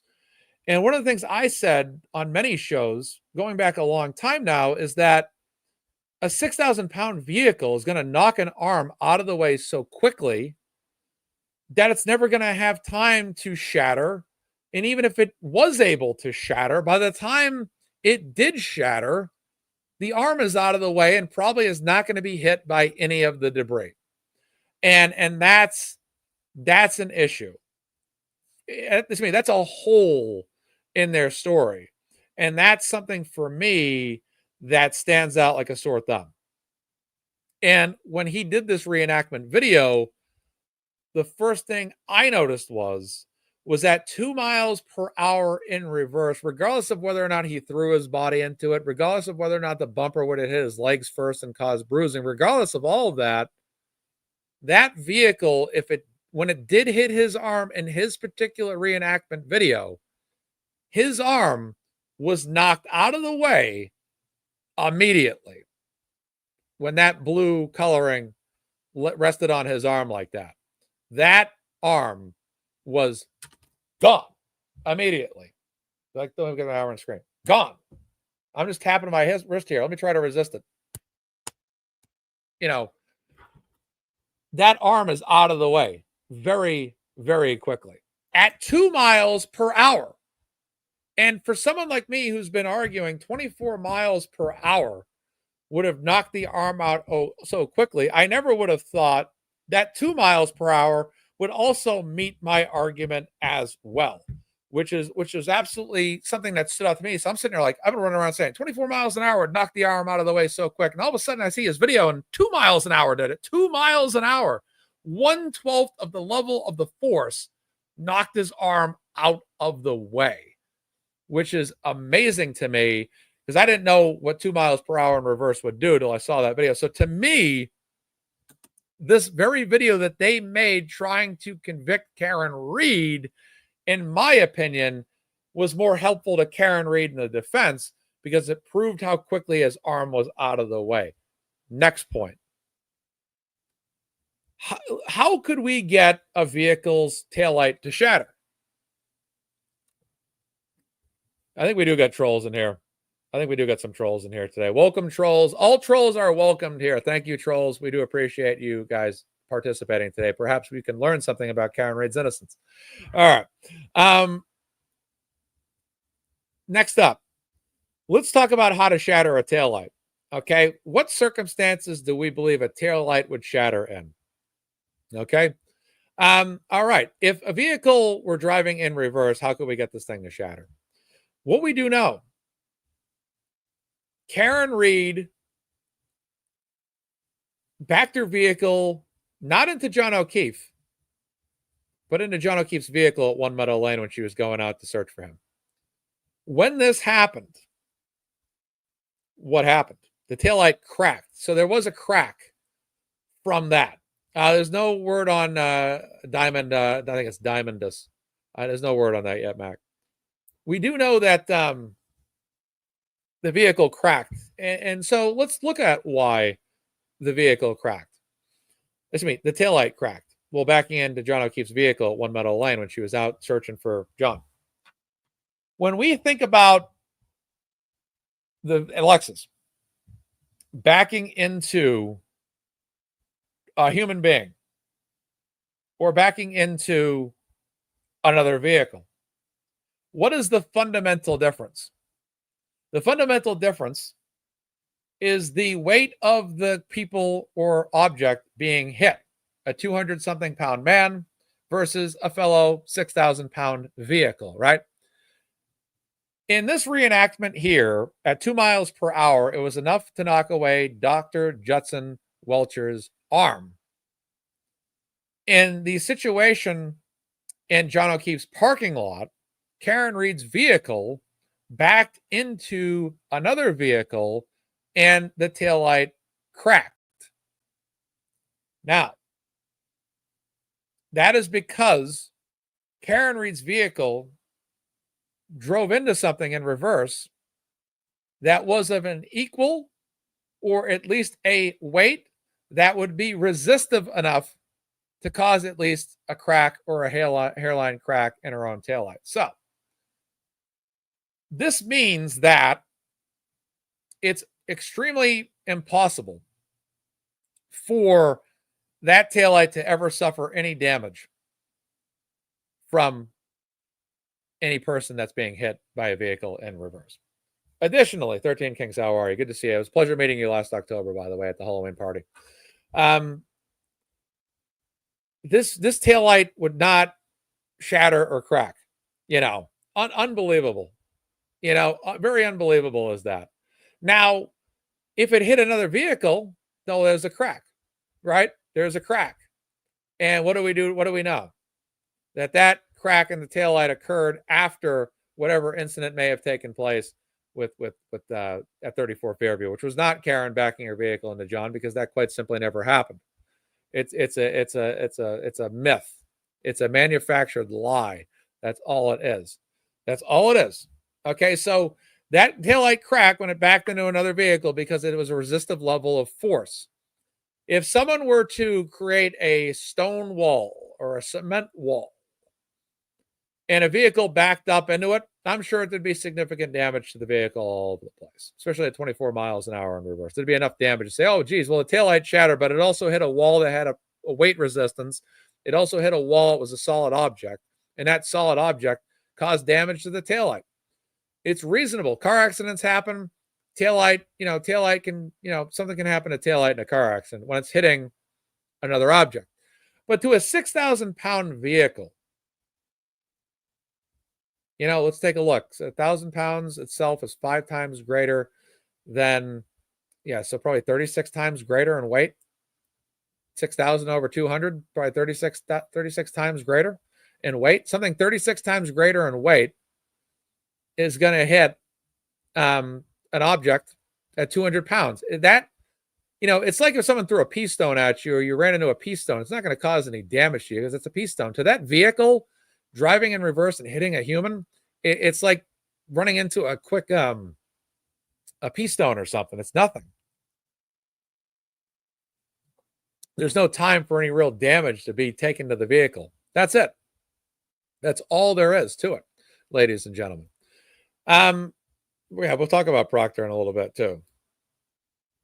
All right. Now, like I said, John's arm, and we saw Dr. Walter's arm here, at 2 miles an hour was knocked out of the way. John's arm would be knocked out of the way even quicker. Now, again, John's arm doesn't have the weight distribution to resist. I mean, this guy here was knocked out of the way very quickly at 2 miles per hour. John would have been knocked out of the way 12 times quicker at 24 miles per hour. Very easy, in fact. No question, no problem at all. Easy stuff. And that's the bottom line, is that had this actually happened, let's say in a hypothetical situation, had Karen Reed backed into John O'Keefe, she would have backed into him, hit him. There'd be some bruising to an arm, say in a set example. There'd be bruising to the hips. There'd be bruising to the back. He would have hit the ground. There probably would have been some bruising to the arms, bruising to the body. The bruising probably would have spread. There'd be bruises all over his body. And he probably would have died from internal bleeding or something. That's probably maybe how it would have gone. If anybody else has an alternative theory, let me know, but I'm just spitballing here. But like I said, there's not going to be a situation in which that arm gets hit, the taillight shatters, and at that very moment, the arm is still there to cut him. Now, again, if, for example, this taillight had sharp objects inserted, like say it was like, what's that movie there with Mel Gibson and Tom Hardy and Mad Max? Say it's like Mad Max, where people got spikes all over them or something like that. Let's say that this taillight was armed to the teeth. Okay, someone had inserted knives and solid needles and solid objects, everything that scrapes and cuts into that taillight, then drove in reverse and drove into somebody. Well, even if the arm did get knocked out of the way, it would cut and scrape the person's arm. Now, the problem here is that the taillight is smooth. So if it did back into reverse, there's no time to, on initial contact, like him right there, for example, right? At 2 miles an hour, his arm was colored in blue. It was painted. There's a smooth level of paint over a smooth object. And as a result, there's a smooth level of paint on his arm, which is also a smooth object. It's a simple exchange of paint from the taillight to his arm. And the reason why there's no cuts and scrapes on his arm at 2 miles an hour is because that taillight is smooth. It's the same thing at 24 miles per hour. At 24 miles per hour, it's still a smooth object colliding with the smooth object and knocking that body or arm out of the way in a moment's notice, in a microsecond, really. In a microsecond, really. And there's no time for a direct puncture wound to take place.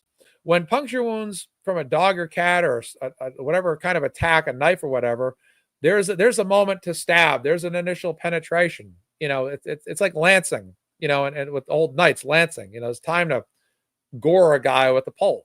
It's time to do that. Here, there's a smooth object hitting a smooth object, which the result is nothing more than bruising. In this particular situation, physical contact.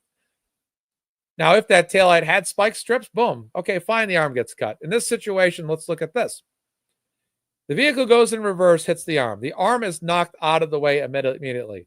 If in any bizarre case of reality, the taillight actually was able to shatter because of backing into somebody's arm or body, that shattering would have been an aftershock effect, a microsecond after the arm was initially knocked out of the way. So the vehicle would have driven in reverse, hit the arm, knocked the arm out of the way, and by the time that taillight ever shatters, the arm is clear. And if the taillight did go all over the place like they claim, that arm would have never been there to suffer those cuts and scrapes because he already would have knocked. Like this guy here, when he gets hit, he steps back out of the way as soon as he's hit by the vehicle at 2 miles per hour. So, to repeat, that arm is out of the way at 2 miles per hour. Then it is out of the way at 24 miles an hour, even quicker. There is no time. Even if it was possible for that taillight to shatter, that arm would not be present to be cut or scraped by that taillight if, in fact, it had shattered as a result of that contact. Irrefutable. There is no way that that can be out-argued. It's just not possible. And then that's beyond the fact that hitting a 6,000-pound vehicle, hitting a 200-pound man is not going to shatter taillight anyways. Case in point. End of discussion on that. Super chats. Thank you. New one came in from Southern Mom. Thank you so much. As a mom, I would be devastated and terrified if my child was in Karen's situation. I challenge parents in chat to donate to Karen Reed's Defense Fund in support of Karen and her parents. I agree with that, Southern Mom, and thank you so much. It's always good to see people around the country supporting this case and supporting Karen Reed as well. And with that said, Karen Reed's defense link and fund is pinned at the top of the chat. Please go ahead and make a donation to Karen Reed's Defense Fund today. We've raised just under $2,000, and right now we're going to go ahead and take a look at the latest totals that have come in. And it looks like there are some donations coming in here. We're going to look at the last one, which was made by SD. And we'll find SDs and we'll kind of drive up from there. Okay, SD's $50. Okay, we got a lot of them coming in here. $25 from Anonymous. That gets us close to 2,000. Madeira Beach. Definition of person of the year, she says. We read this in the super chat earlier. MazzaMedia. She puts in $25 to Karen Reed's Defense Fund. Very good. All right. Renee Mazza, free Karen Reed, $50. All right, that pushes us over $2,000 in donations for Karen today. Rita V, $10. We'll get that counted. All right, she says, justice and the truth will prevail. We stand with you, Karen Reed. All right. 1 second, I'll get the camera adjusted here. There we go. All right. Okay, let's take a look. All right, that's in there. We stand with Karen. Much love to you, your family, and your amazing defense team. Mazza, thank you for all you do for Karen to ensure the truth is known. Thank you so much. Anonymous gives $11.11. And Karen Reed is innocent. God bless defense team. All right. $20 from Martha comes in.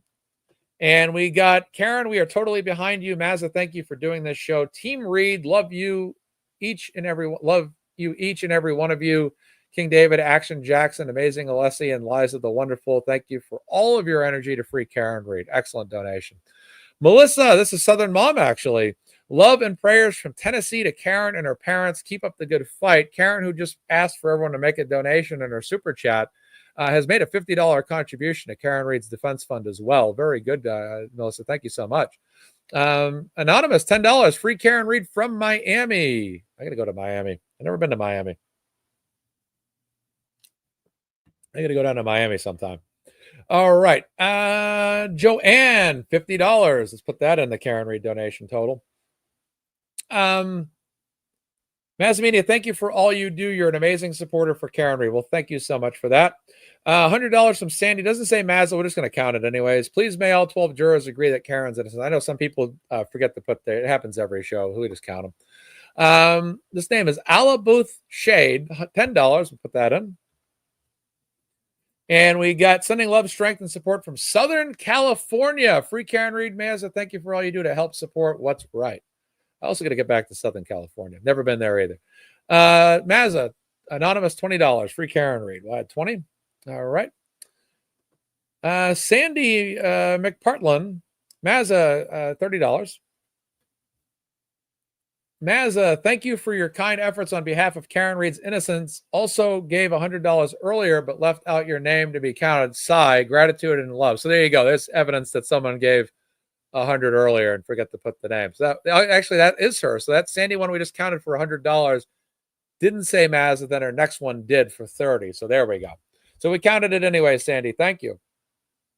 Tammy, I wish after Lucky Loughran's testimony, defense will play 911 call when JM is asked how long he's been there. She clearly says, I don't know, a couple times. We're just going to count that. Might have been a forget, so we'll just count it. All right, $50 in there. We'll just count it. Suzanne says, Mazza, free Karen Reed, free Aiden, justice for John O'Keefe, praying for a good outcome for Karen. $30 in there. So our new total, you guys ready? I'll put it in the chat. One sec.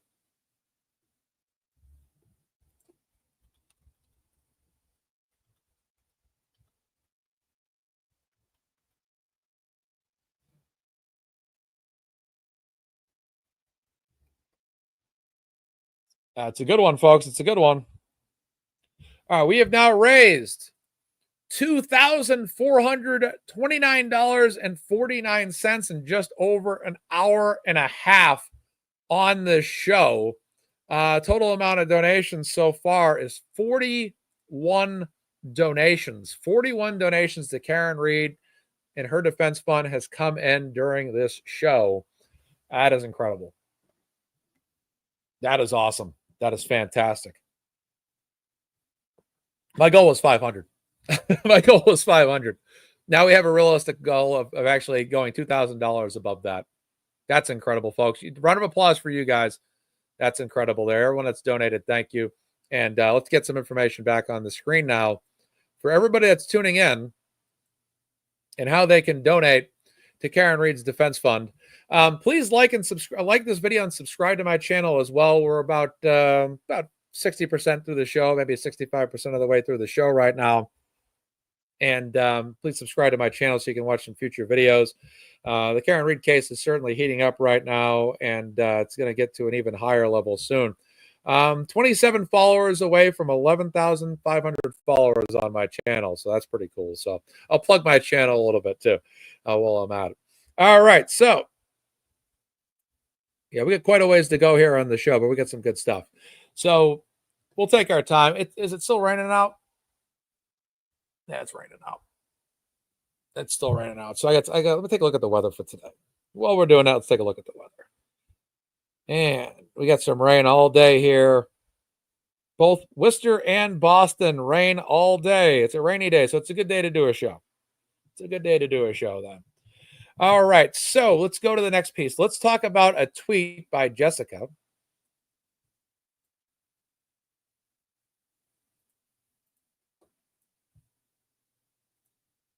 Not this one, that one. Okay, here we go. Hopefully this is readable.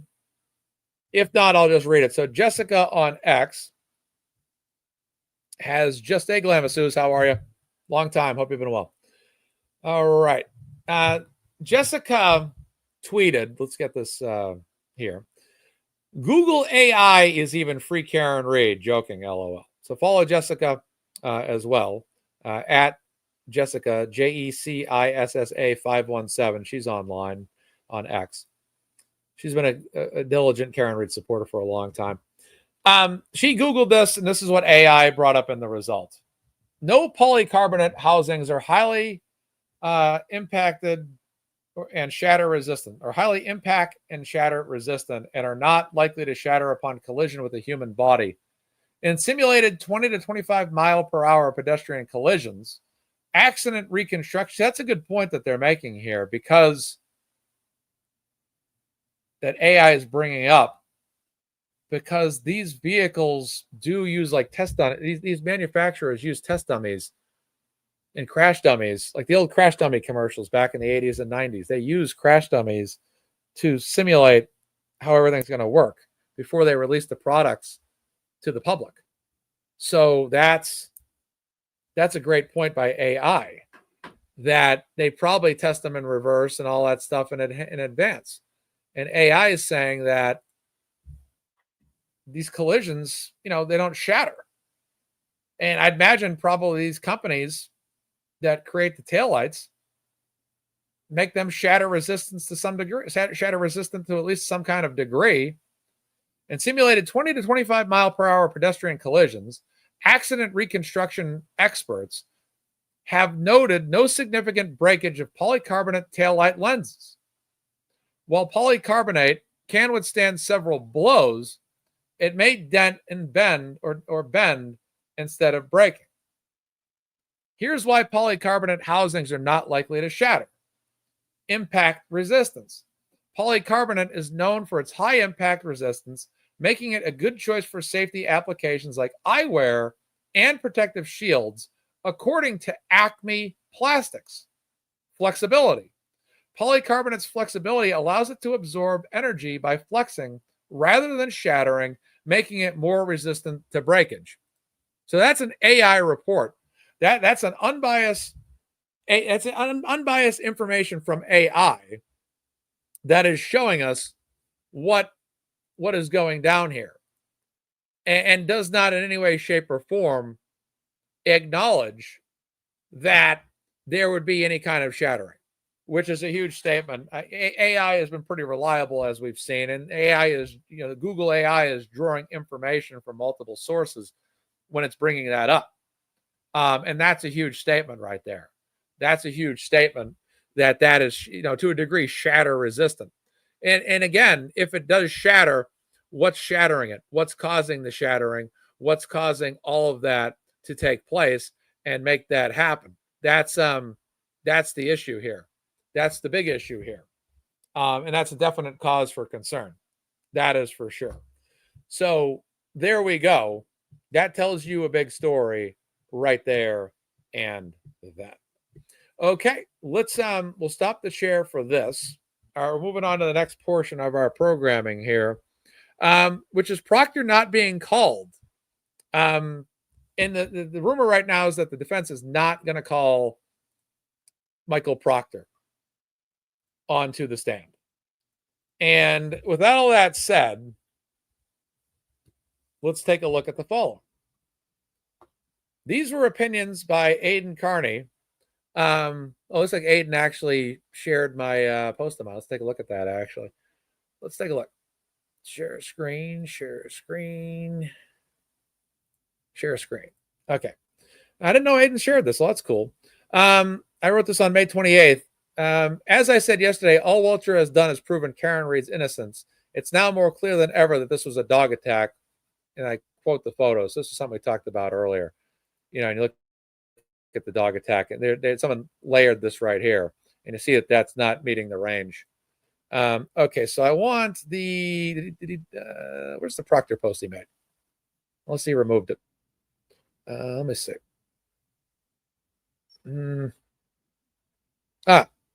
There it is. Okay. Maybe we can zoom in on this. Okay.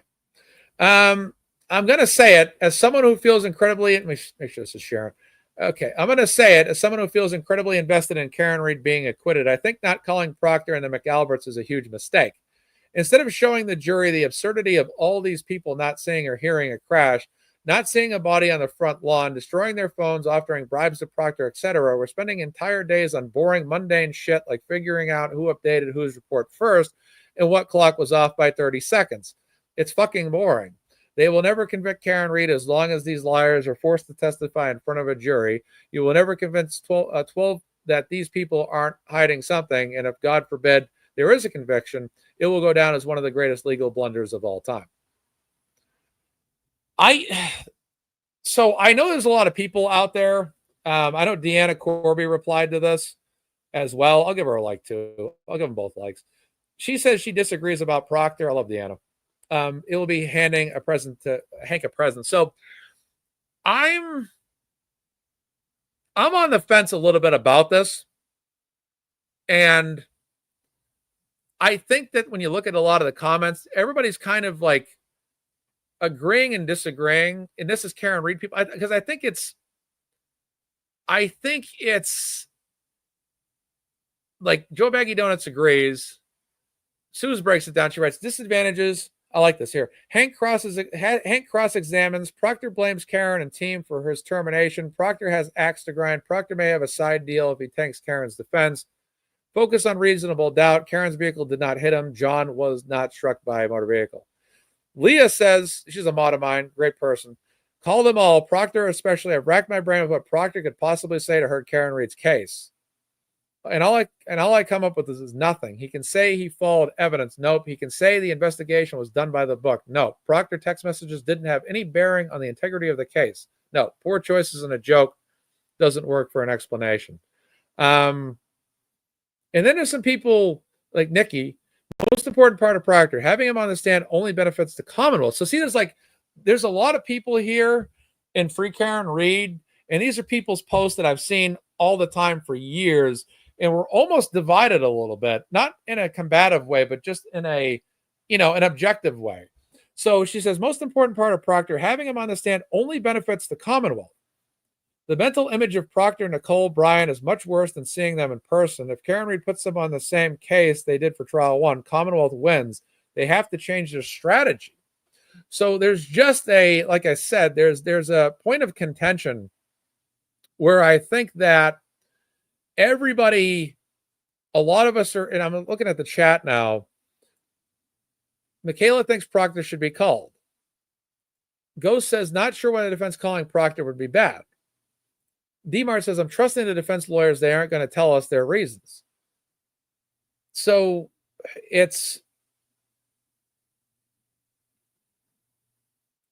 my humble opinion is that it'd be a mistake. They will only regret not taking the stand. It's very well will regret if they don't call him. I'm trying to get a feel for what you guys think too. Suze, despite her objective argument on Twitter, says, I would not call Proctor as he has an axe to grind, too much to lose on cross. So again, a lot of these people, Suze included, I recognize and know of, or recognize their faces. Someone says call them. Then Debbie Blair makes, this is another argument that I've seen predominantly on X. Scott, so true. There is a reason Hank is trying to push the defense to call him. I trust the defense attorneys and what they decide to do. So I just think that we're two minds about it as a collective movement. And I see that, I guess, like, to me, I see it both ways. That's the problem with me is I agree with Turtle Boy. I agree with everybody that's disagreeing. I see it both ways because I agree with Aiden and many others that think they should call Proctor, because I think that him being the lead investigator fundamentally reveals that there was a fix in order, or that there were associations in order, that this lead investigator knew the people that lived in the house. All that to me is relevant. Then there's the other mind that I have, which is like what Suze and her Suze had an objective post looking at it from two sides, but yet even she thinks not call him. Then there's the other argument or school of thought that if you call Proctor, is Proctor just basically unpredictable because he's no longer under state police's employment? Does having a person that's no longer employed by the state police when it's a state police investigation, is it relevant to have that person on the stand? Can Hank Brennan in any way levy this against the defense by using Proctor to use him in a sympathetic way? Like, this is what I'm hearing people argue left and right. And because of Karen, I can almost picture him. And because of Karen Reed in this case, you've lost your job. Do you feel that was fair, sir? I'm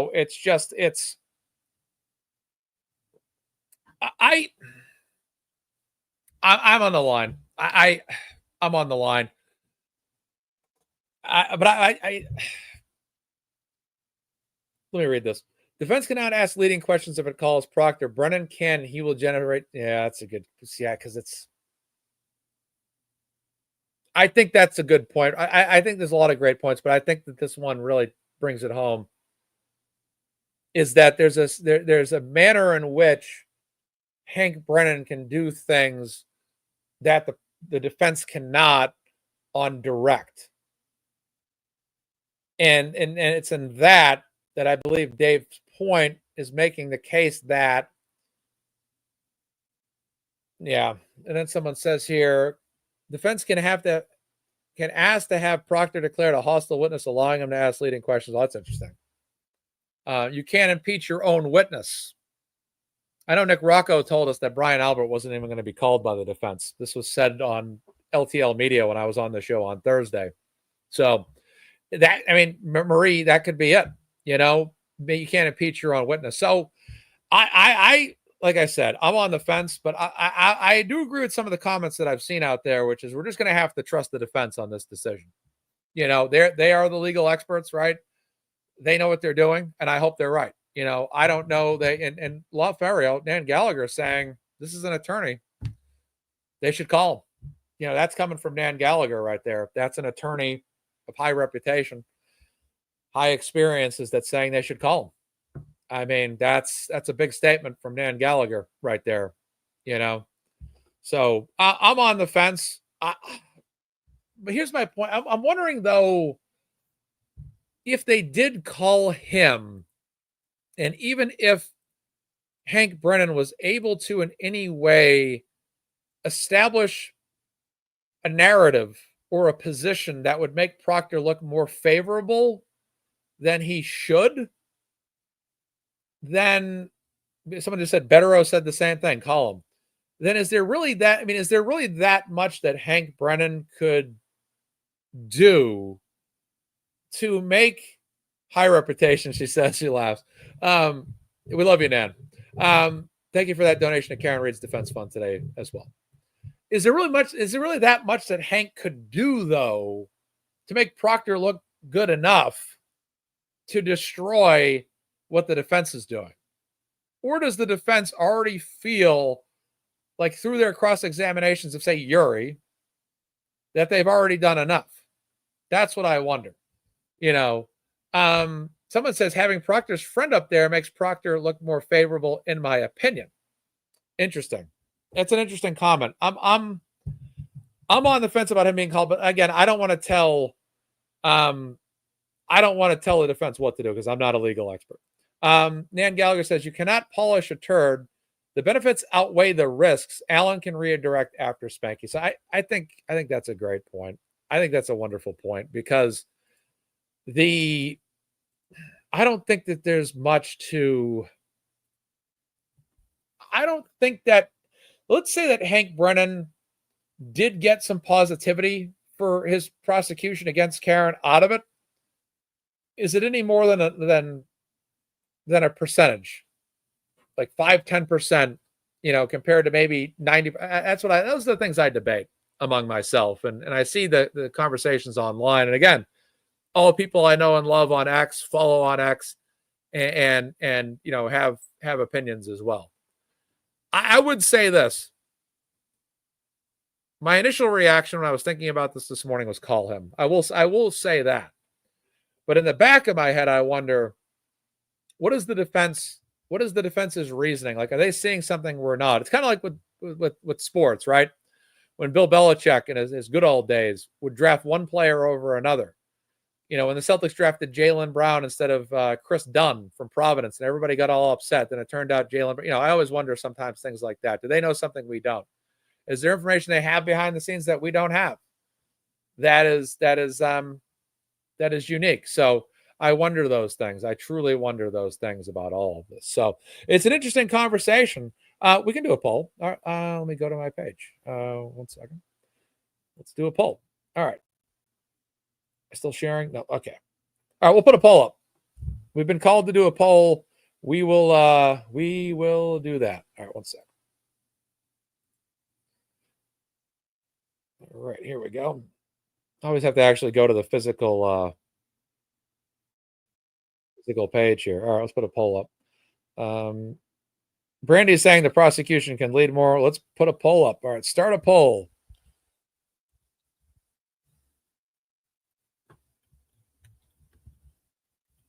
Oh, it's already in there. Okay. Adding it in. All right, that should appear for you. Okay, there you guys go. There's the poll. All right, it is up on the screen. Call Proctor. All right, votes are coming in like clockwork right now. All right, let's see what we got. I'm watching this thing as we go. All right, here we go. 74 votes, 92 votes. I'm going to wait for this thing to get up to about 200 votes. Take a quick little water break while I'm watching this thing. Right now, it's in favor of yes. All right, closing in on 130 votes right now.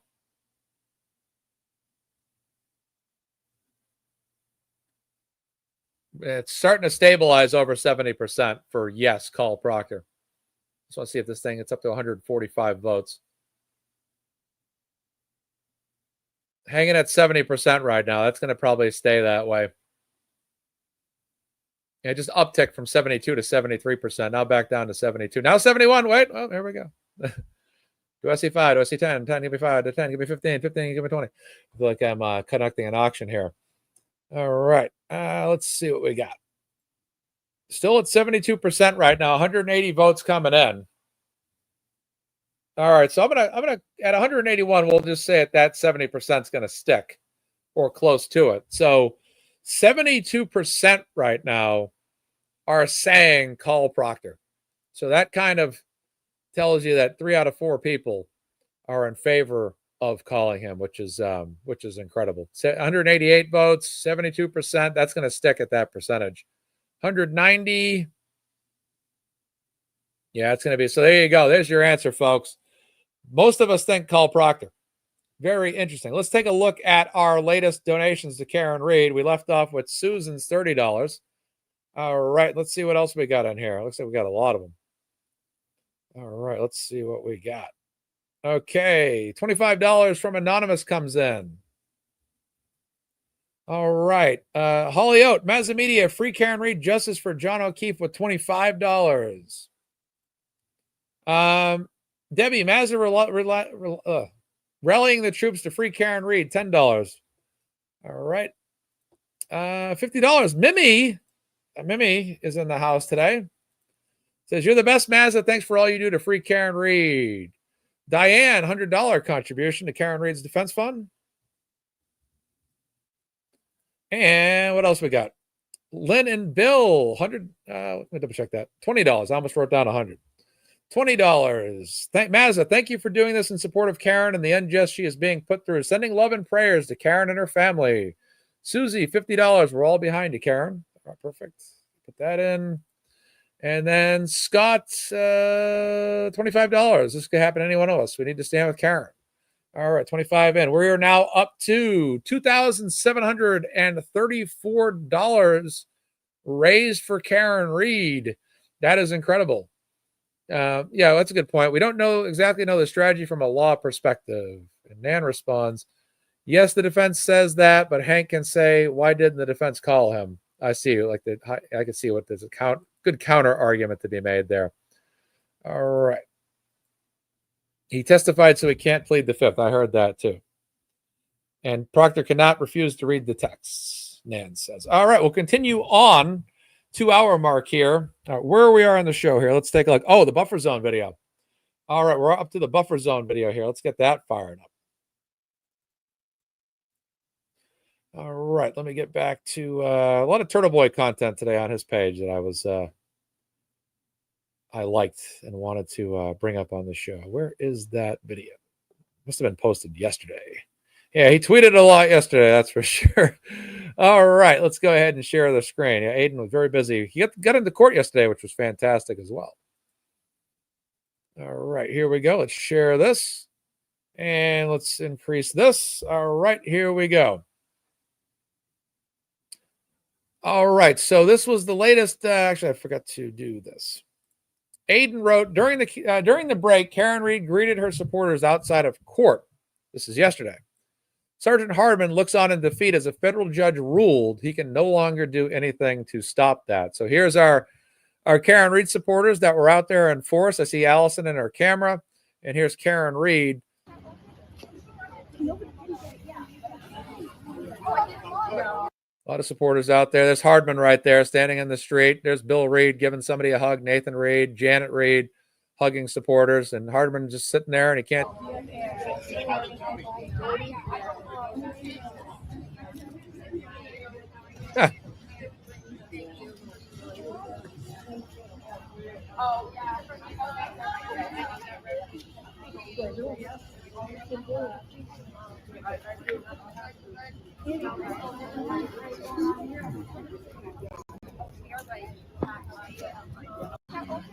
All right, so that's good here. A lot went on last week, the week before, in the buffer zone. Erica Walsh was arrested. Tom was literally dragged across the street. But my goodness gracious, it's good to see the buffer zone back in order, or at least rescinded to a certain degree. But my goodness gracious, that's a relief. That is a relief, ladies and gentlemen. I just, like I said, last year, we didn't see people arrested last year. Karen Reed supporters were always diligent people out there, not causing chaos, not causing trouble, being respectful. And this year, it's like Erica Walsh, Bao, whatever his name was arrested. Not that he was a Karen Reed supporter, but he was arrested.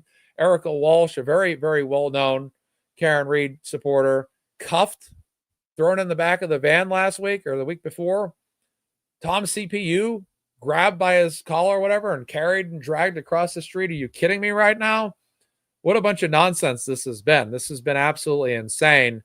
And it's not cool. And it needed to stop. And shout out to Mark Randazza, Attorney Mark Randazza, for all he's done, all he's brought to the table, and the way he's just helped fight for people like Jason, Allison, and many others that brought this fight to the table of Norfolk County and the judge and said, hey, look, this buffer zone's unconstitutional. You're violating First Amendment rights here. And like I said, people should have the right to stand outside of a courthouse.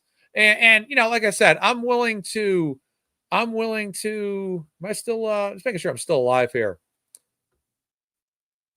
1 second, folks. Okay, I think I'm still alive. I just want to make sure the everything's good here. I just saw the comment section kind of go quiet here, so I'm like, what's going on? Okay, there we go. Okay, perfect. All right, the comment section just went abnormally quiet. And I'm used to I'm like, oh, did the show go down or something? I'll read some super chats. Lindsay says Hank will discredit Proctor. Thank you. Judge Beverly the Phony, Adam Handful, says what people aren't understanding about the defense not calling Proctor is that the defense knows that the judge is already allowing Hank to lead on cross out of the scope of recklessly more than what the defense has asked on direct. So there's a lot of argument right now from that perspective as well, that's what people are concerned about, that's going to be a cause for concern. So thank you so much. It looks like Adam is your name for that super chat. So let me get this back up. Okay, perfect. All right, there we go. I'll get this chat back up. Thank you for the donation. I'll check that in a few minutes. But yeah, I mean, see people arrested like this, like that. It was absolute madness. It was absolute insanity, and we can't have that. And like I said, I'm willing to compromise. And I said this before, and I think Jason Grant made this argument. I'm not sure. I can't quote him, but if they wanted to say like, okay, the sidewalk that is the perimeter around the courthouse and maybe the back lot, I like to call it the back lot, behind there, maybe the back area, maybe that could be the bounds, right? And then maybe no free Karen Reed gear back there, but that's about it. I think that's all the buffer zone should be. It shouldn't be any more than that. The registry of deeds parking lot, all being included in the buffer zone was outrageous. The area up by the church, give me a break. It's just, like I said, if they want to say, okay, here's the deal, perimeter around the courthouse and the area, just a designated area behind the courthouse, I don't care. But there needs to be some kind of level of comfortability where people that are Karen Reed supporters can stand exactly outside the registry of deeds like this, which is a very comfortable area, or up the street near the church, and not be worried about being accosted or cuffed. And that's where I draw the line with what was ruled. And this is exactly why Mark Randazza came in and said what he had to say. So, and someone said any clothing should be acceptable, and that's in his argument, I believe, regardless of it saying free Karen Reed. Yeah, I feel the same way too. But like I said, if they just want to say no free Karen Reed gear on the sidewalk around the court, okay, fine, I don't care. But I think we should be able to have, like, to your point, full ability, and all that. If the judge can tell the jury to disregard things they might see and hear about the case, while outside on their own time, then what about outside the court? It's just, and I think that's why, like, going back to old times, why they chose this small courtroom, because they didn't want to have so many people that were Karen Reed supporters in that courtroom every day in comparison to the amount of anti-Karen Reed supporters or people that think Karen Reed did it on the other side, because we'd outweigh them every single day. And that would have been notable to the jury. And that's why I think they squished this thing into such a small courtroom. You know what I mean? So it's, that's exactly, Ashley. She says that's exactly why they chose the small courtroom. 100%. That's exactly what it was. It's all about perception, and that's all it's ever been about. So, someone says, ask yourself, buffer zone, did they do that during the O.J. Simpson trial? No, it's such a BS thing to have a buffer zone at all. Exactly. And like I said, at the end of the day, it shouldn't be as hostile in there from the state police perspective as it was this year. And at the very least, it shouldn't be that big of a zone. It gets ridiculous. Definitely gets ridiculous. So let's take a moment here. We're going to switch gears. All right. And it looks like that poll's still going, and it's 73% say call Proctor. All right. Let me get Turtle Boy on the screen. I got his the John DePetro video is coming up next. I don't know if I think it was Lauren in the chat was asking about this earlier. And okay.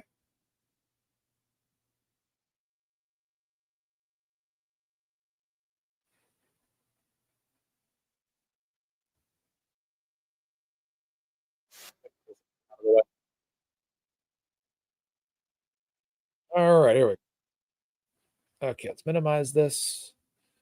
And let's expand this. And let's share this tab instead. Okay, let's make sure that's on the screen.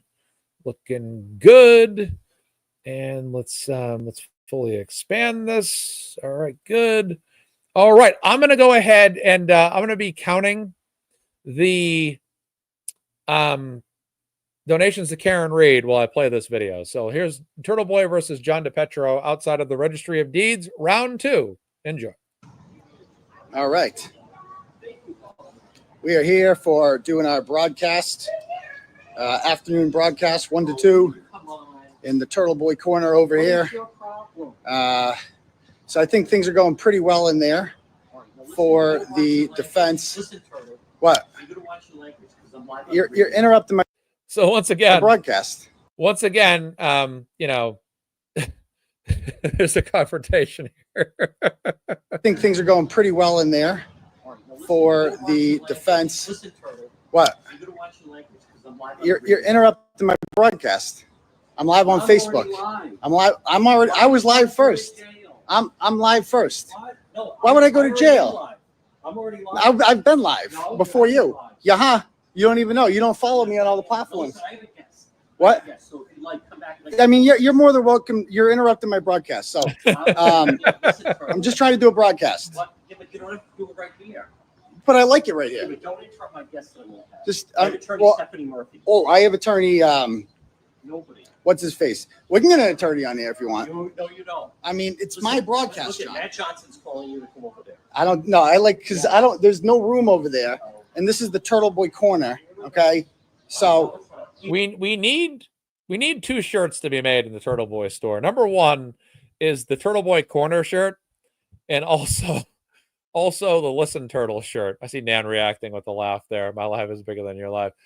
New total announcement. Here we go. We are at $2,879.41. We're about $120 plus change away from hitting the $3,000 mark. We are actually $120.59 away from hitting 3,000. Yeah, the Turtle Boy corner would be hilarious.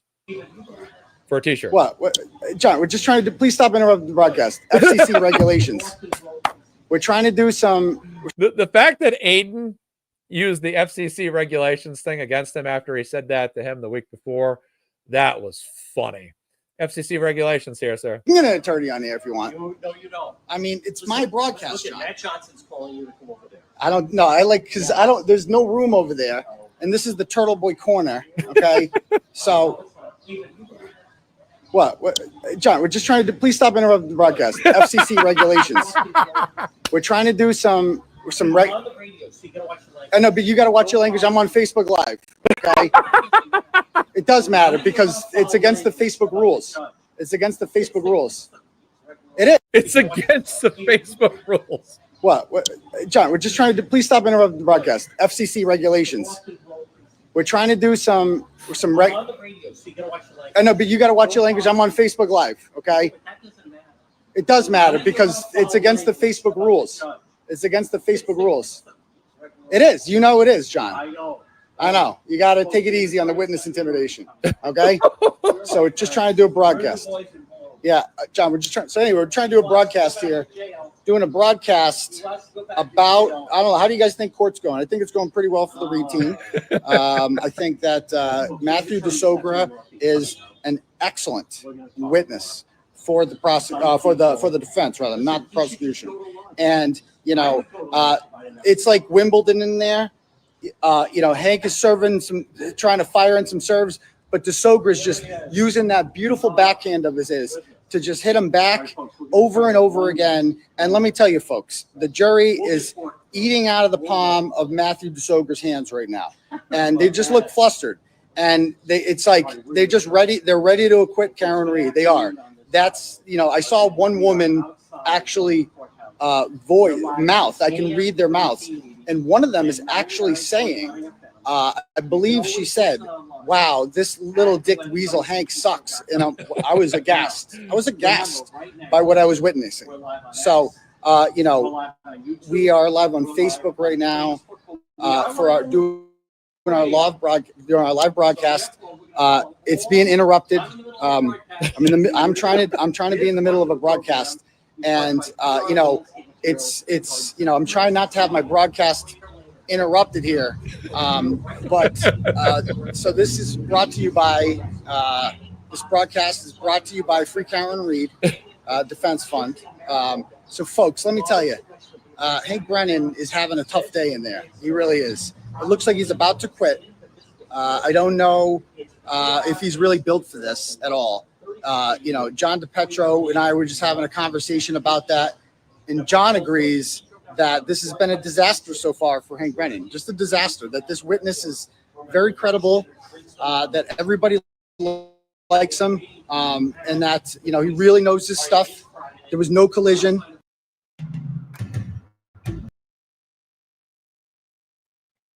I'll get that ad out of there. Okay, I'll get the ad back up here. Here we go. Non-ad back up there.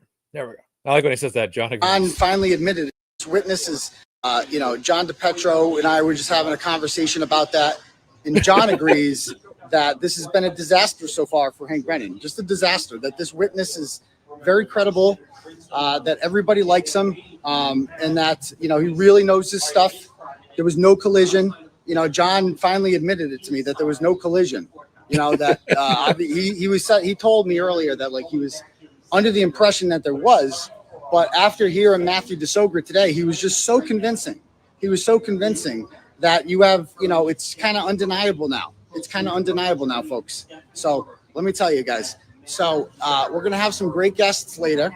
We're doing Turtle Club tonight. It's called Sex Cult. Some people call it Sex Cult. I apologize for not making a post. We're going to do it tonight at 10 o'clock. Members only. Join up if you can on tbdailynews.com. What do you guys think? How do you guys think the trial is going? Is it going well? What do you guys think? Is it going? How would you guys describe it so far? You know, what do you guys think? So, you know, let's see. So again, it's really distracting. My broadcast is being interrupted by. Well, what I like about Aiden you know, is, he's pointing out the outrageousness of something someone else said to him, which was John last week. And he just kind of uses what he said against him and just kind of almost spoofs it right before him. And that's what Aiden does best. He likes to kind of parodize, in a sense, what happened to him. He's like, oh, my broadcast is being interrupted here. I like that. It's just funny. Is very rude person over here. I don't know what's going on. So yeah, Karen Reed is clearly not guilty. She's clearly been framed. It is hilarious how, like, John's continuing with his live in the corner over there, and he's acting like he's talking to, like, CNN or Fox News or MSNBC or ABC News or something like that. He's like over there in the corner, like, this is a lot. This is my live broadcast, and this is the most important broadcast. And Aiden just earlier was like, I have more followers and viewers than you do. Framed for a crime that she didn't commit.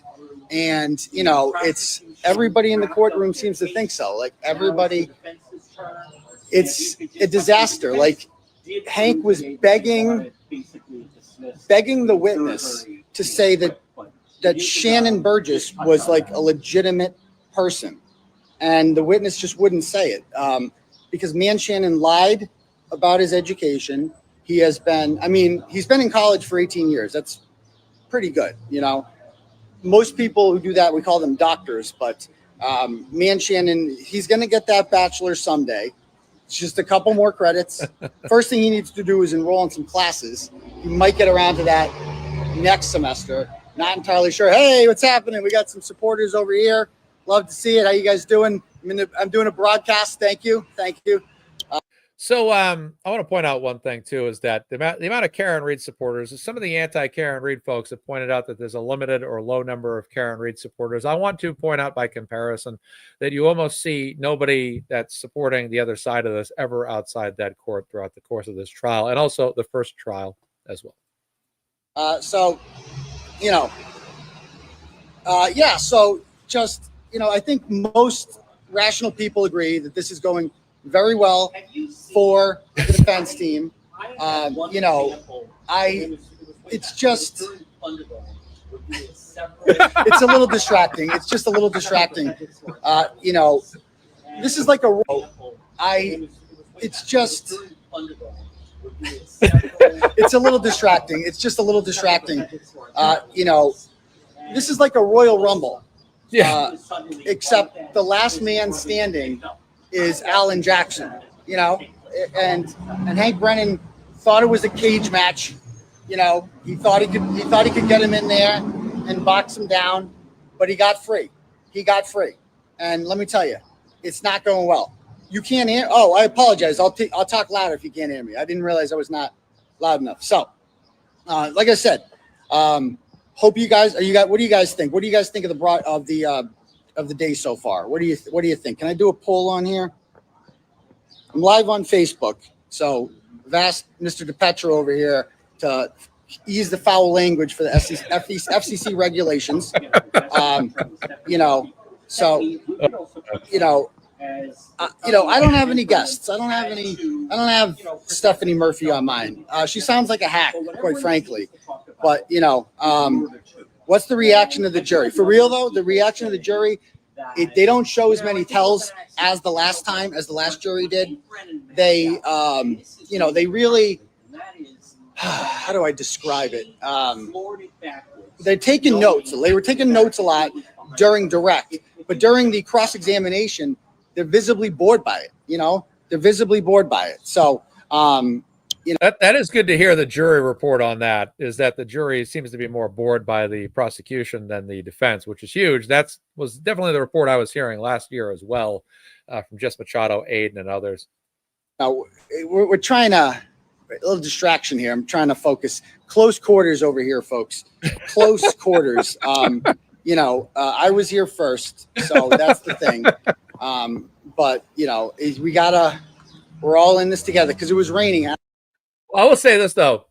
One thing I thought was funny last year was maybe not funny all the time, at least most of the time, except for the Jess Machado incident. But Grant Smith Ellis, literally like night before trials, trying to fight over the chair line and moving his chair around was like the funniest stuff I ever saw. I don't in any way condone or find funny what happened with Jess Machado, It was quite sickening, in fact. But beyond that, it was just funny seeing Grant argue about chairs. It's like, are we really arguing about chairs right now and chair lines and all that stuff? It's absolutely insane. So, oh my goodness, it's so funny.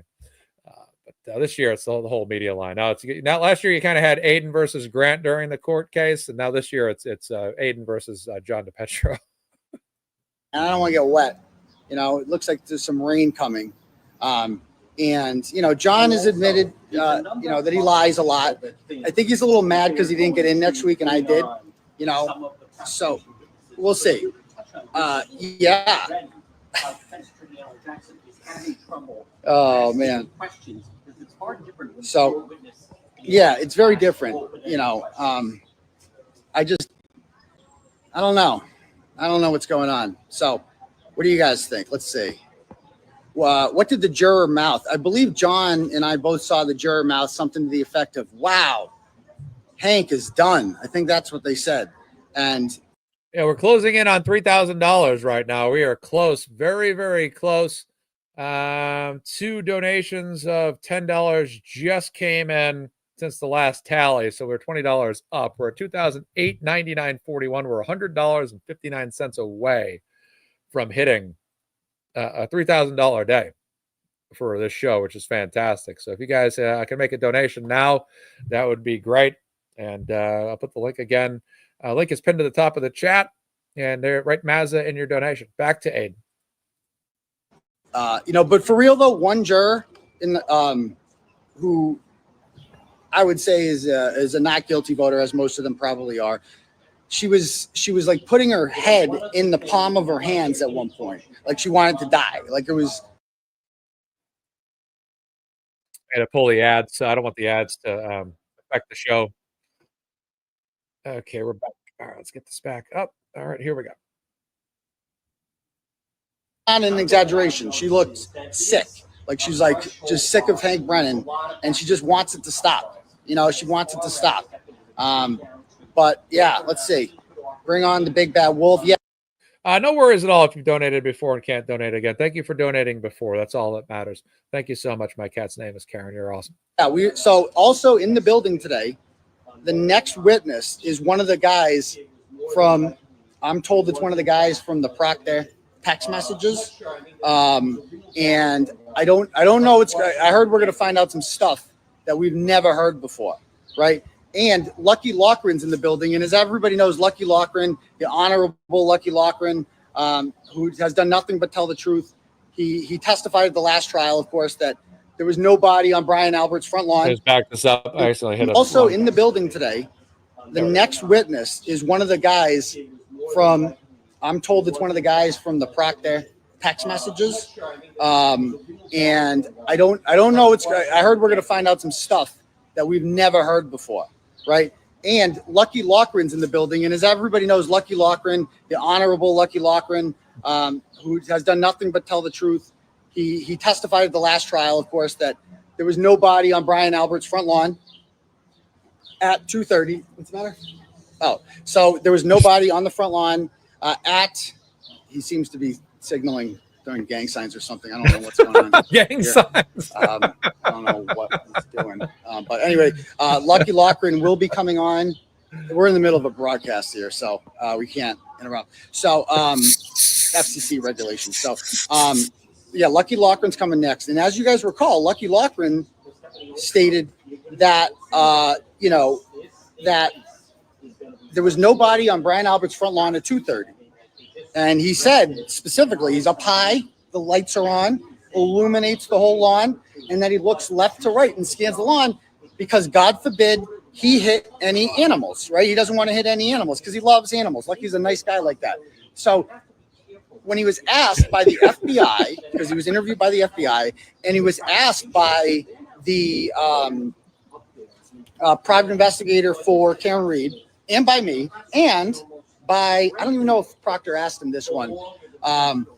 Would you have seen a body had a body been there? He said, yes, I would have. And that was not allowed to be asked last trial, but he did say that. He was quite convincing of that. So it just seems like Lucky Loughran, who's a veteran plow driver. It's funny how Aiden always keeps John in the background, but yeah, Lucky Loughran's huge. He's a huge witness, and he's to me, his testimony of no body being there is the ultimate. That's an ultimate eyewitness testimony. He's been doing this for years. Loves Canton, loves his community. Knew the McAlberts, has no reason to try to hurt them or anything like that. He made it very clear there was no body on Brian Albert's lawn at 2:30. So, and then he said that there was a Ford Edge that appeared at around 3 a.m. when he went to go do his second plow through. He tried to do a second plow through, but he couldn't do it because there was a Ford Edge there, and 3 members of the Albert family own a Ford Edge. And the police became aware of this when they interviewed him in August of 2023. But to this date, they have done nothing to look into who was driving that Ford Edge. Now, Brian Tully testified the last trial that, hey, he did not do anything about that, specifically because I wonder, can you honk in the buffer zone now without anything kind of penalty now? I don't know if that's been rescinded, but honking in the buffer zone was an issue prior to the restrictions that were lifted. So I know they used to surround around cars like crazy, especially last year, obviously this year too. He thought it was not credible, that he was led on to believe that it was a Ford Edge. However, I believe it had 4 wheels and a pedal, and it made a sound that says vroom, vroom. So it's a vehicle. And they contend that John O'Keefe was killed in a motor vehicle collision.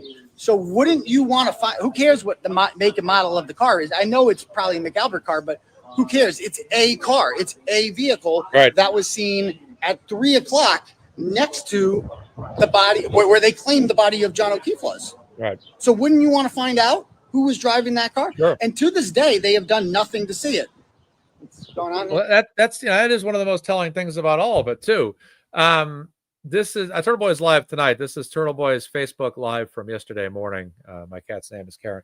No, but that's exactly a great point, is whether or not the driver of the car or not aside, if there's a vehicle there, it makes a big difference. And that's what the argument is, and that there's been a lack of investigation into who owned that motor vehicle, where that motor vehicle went, and Aiden has said multiple times, has anybody seen that Ford Edge? It makes a big difference. And I'd like to know still to this day why there's no security footage or ring footage of the area of what happened that night. There's ring footage from John O'Keefe's house of Karen Reed backing into his vehicle, but there's no ring footage from from Fairview Road that shows what happened that night. Very suspicious. Oh, sorry. I don't want to interrupt. So my broadcast, I apologize if my broadcast is being interrupted. FCC. We're going to have to report this to the FCC. But anyway, yeah, so I think reporters in the courtroom should tell the truth. That's all I ask. Some tell the truth more than others about jury reactions. Everybody knows be I'm honest in there. Everybody knows we need Turtle Boy Corner t-shirts. That's for sure. I'm telling the truth. But others like, Johnny over here, Johnny likes to fib, and I don't know why he does that. And I don't know why he's interrupting my broadcast, So Lucky Loughran's another honest guy. And if Hank tries to be mean to Lucky Loughran, I don't think that's going to play well with this jury, folks. I don't think he's going to play well with the jury, because Lucky Loughran's a really likable guy. What's not to like about him? He's sweet. He's honest. He's genuine. He knows how to tie a tie.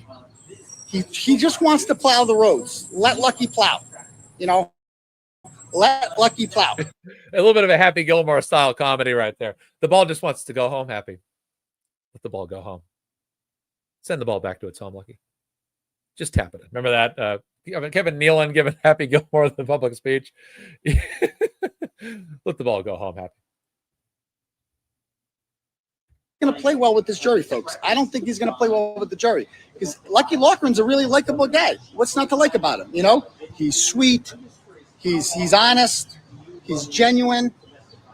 He knows how to tie a tie. He just wants to plow the roads.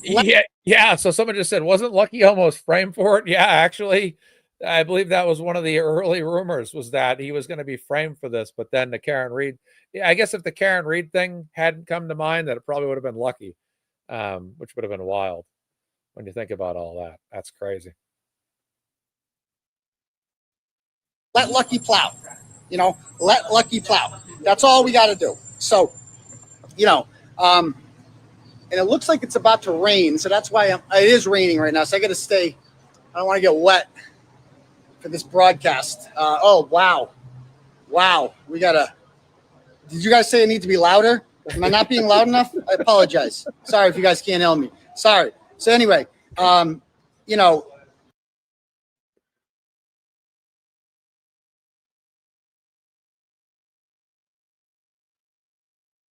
We'll get this back up on the screen here, these ads. It's like I said, I'm really looking forward to hearing Lucky Loughran's testimony, looking forward to hearing the testimony of the other guys who were on the receiving end of the Proctor messages. And I think I saw one juror mouth today, where's Proctor? Like, they're like, why aren't they bringing the lead detective? I'm not a lip reader, but it looked like that's what he was saying. You know, I apologize if my broadcast is being a little interrupted. A little close quarters. Please don't interrupt my broadcast. Please don't interrupt my broadcast. I'm going to have to call the FCC. I apologize if my broadcast is being a little interrupted. A little close quarters. Please don't interrupt. I'm not a lip reader, but it looked like that's what he was saying. You know, I apologize if my broadcast is being a little. That moment right there, that is the funniest shot I have ever seen right there. That should be in a photo frame.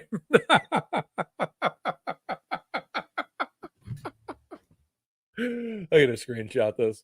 Oh my god, oh my goodness, that is a riot. That is so funny.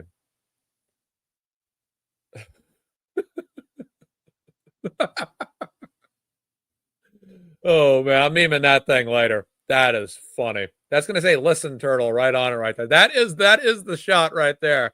That is hilarious. Sorry, I'm being interrupted right now. FCC being interrupted. Sorry. That's a riot. Interrupted. A little close quarters. Please don't interrupt my broadcast. Please don't interrupt. I'm not a lip reader, but it looked like that's what he was saying. You know, I apologize if my broadcast is being a little interrupted. A little close quarters. Please don't interrupt my broadcast. Please don't interrupt my broadcast. I'm going to have to call the FCC. John, if he doesn't. I just trying to do my broadcast because as you guys can see, it's raining out here. It's raining out. Like, so, you know, I don't want to get wet. It looks like it's going to storm a little bit. I don't know what's going on. But, you know, it's like I just don't want to get wet during my broadcast, so I'm trying to do it over here. But it's just a little distracting because Baghdad Bob over here is just being kind of loud for no reason. But anyway, I was here first. You know, you guys saw me here this morning. This was my corner. I urinated in it. I marked my spot. So that's actually mine now. So can I just – you're interrupting, sir? Sir, thank you. FCC, thank you, sir.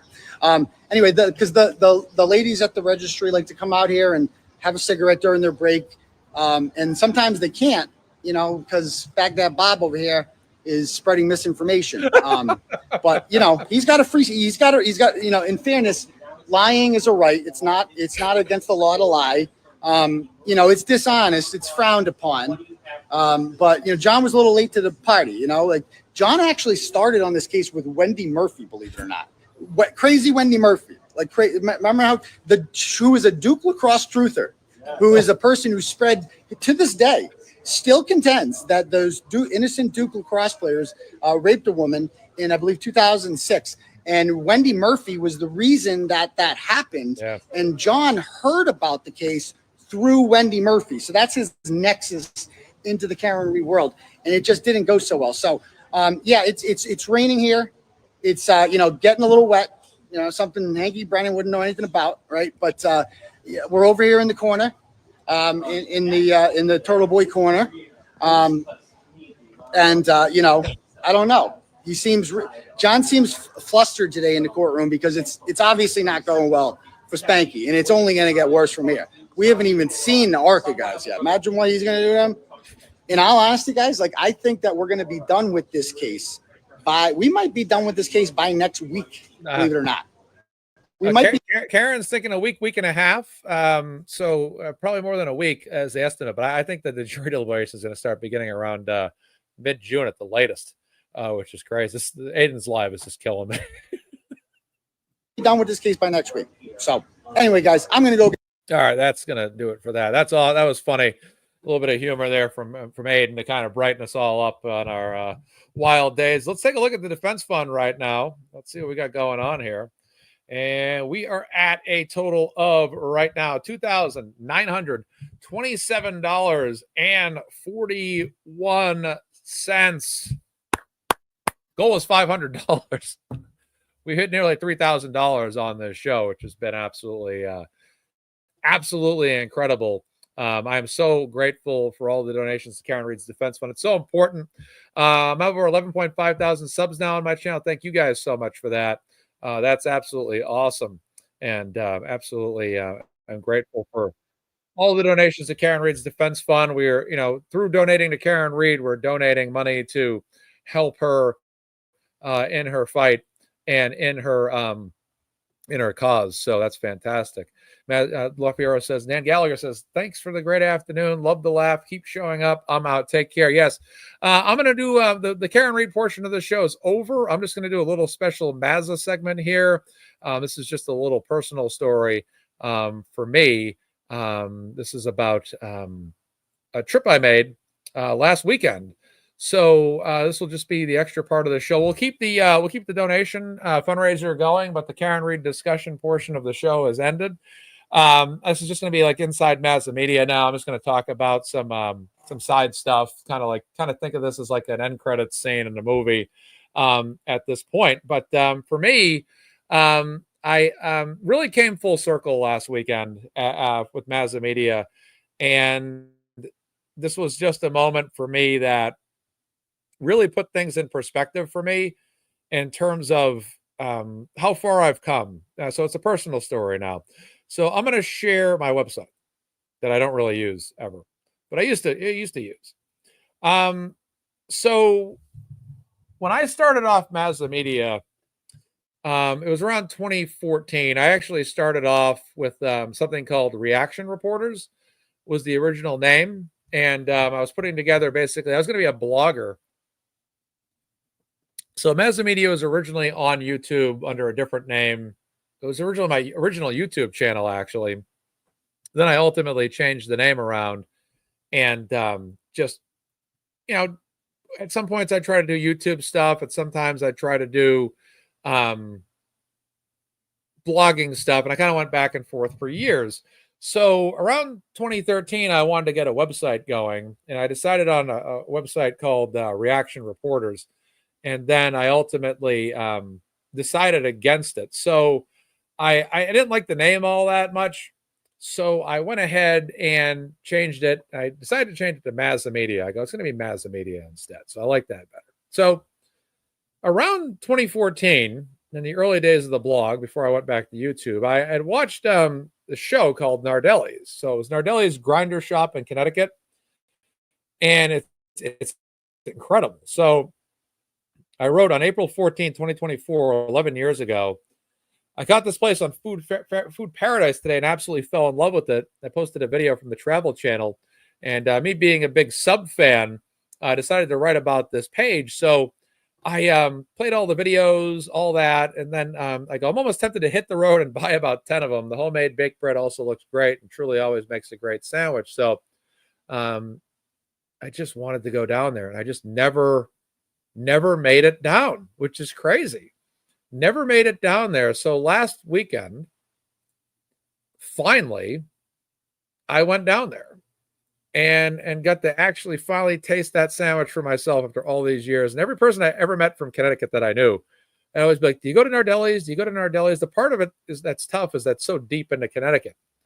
So last weekend, I made it down there and finally got to go. And I found a location just west of Hartford. They're all on the, thank you, Maria. I appreciate that so much. Thank you so much. And then Cindy, thank you so much as well. Thank you guys for this. I appreciate it. So I, get this link back up here. For me, this was like a personal moment because this was something that was like one of my original stories that I ever wrote. That wasn't sports. That was something else. And it was kind of always something that I wanted to do. And what was crazy for me was where MazzaMedia was and what it was back then when I wrote that article and what it was last weekend when I posted that video. And I just had like an 11-year reflection of my life. And it was just like, wow, that's just crazy to think that how much my life has changed, and that this MazzaMedia idea, would be so helpful to someone like Karen Reed, which was never the intention of this broadcast or this show or this website. It was never to talk about true crime, was never to talk about helping somebody out, was never to do fundraisers. That was never at any point even a thought back in 2014 or between 2018 and 2023 when I did my formal sports broadcasts every Thursday night. So this was just a nice trip I took. So here's the place and here's my video.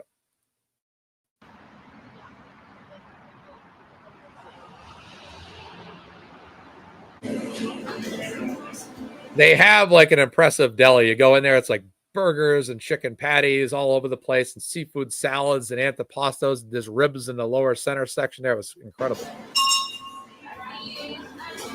Chicken salad, all this stuff. Good menu, all that.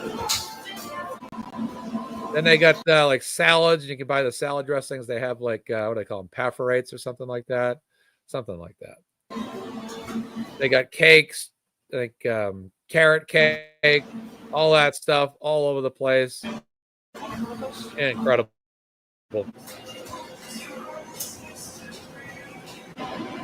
The antipasto looks so good. If I had not gotten an Italian sub there, I would have probably just got like a giant scoop of that stuff.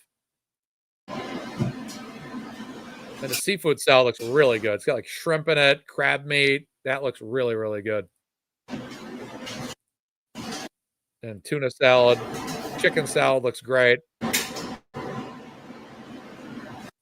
And they get chicken. There's those chicken patties. Prosciutto, hot pepper, chicken grinder. I guess when you order the grinder, they just grab it from there. And then there's buffalo chicken right there. And then here's my sandwich. I ordered a large, and I actually thought the thing was going to be way bigger than what it was. So I order a large sub, and I say to myself, okay, this is it. So there's two different separate videos that are in here. But I ordered a large, and it was so good, and I made the trip down there that I went and ordered another one. I ordered two halves. I spent way more money than I should have when I should have just ordered a large to begin with.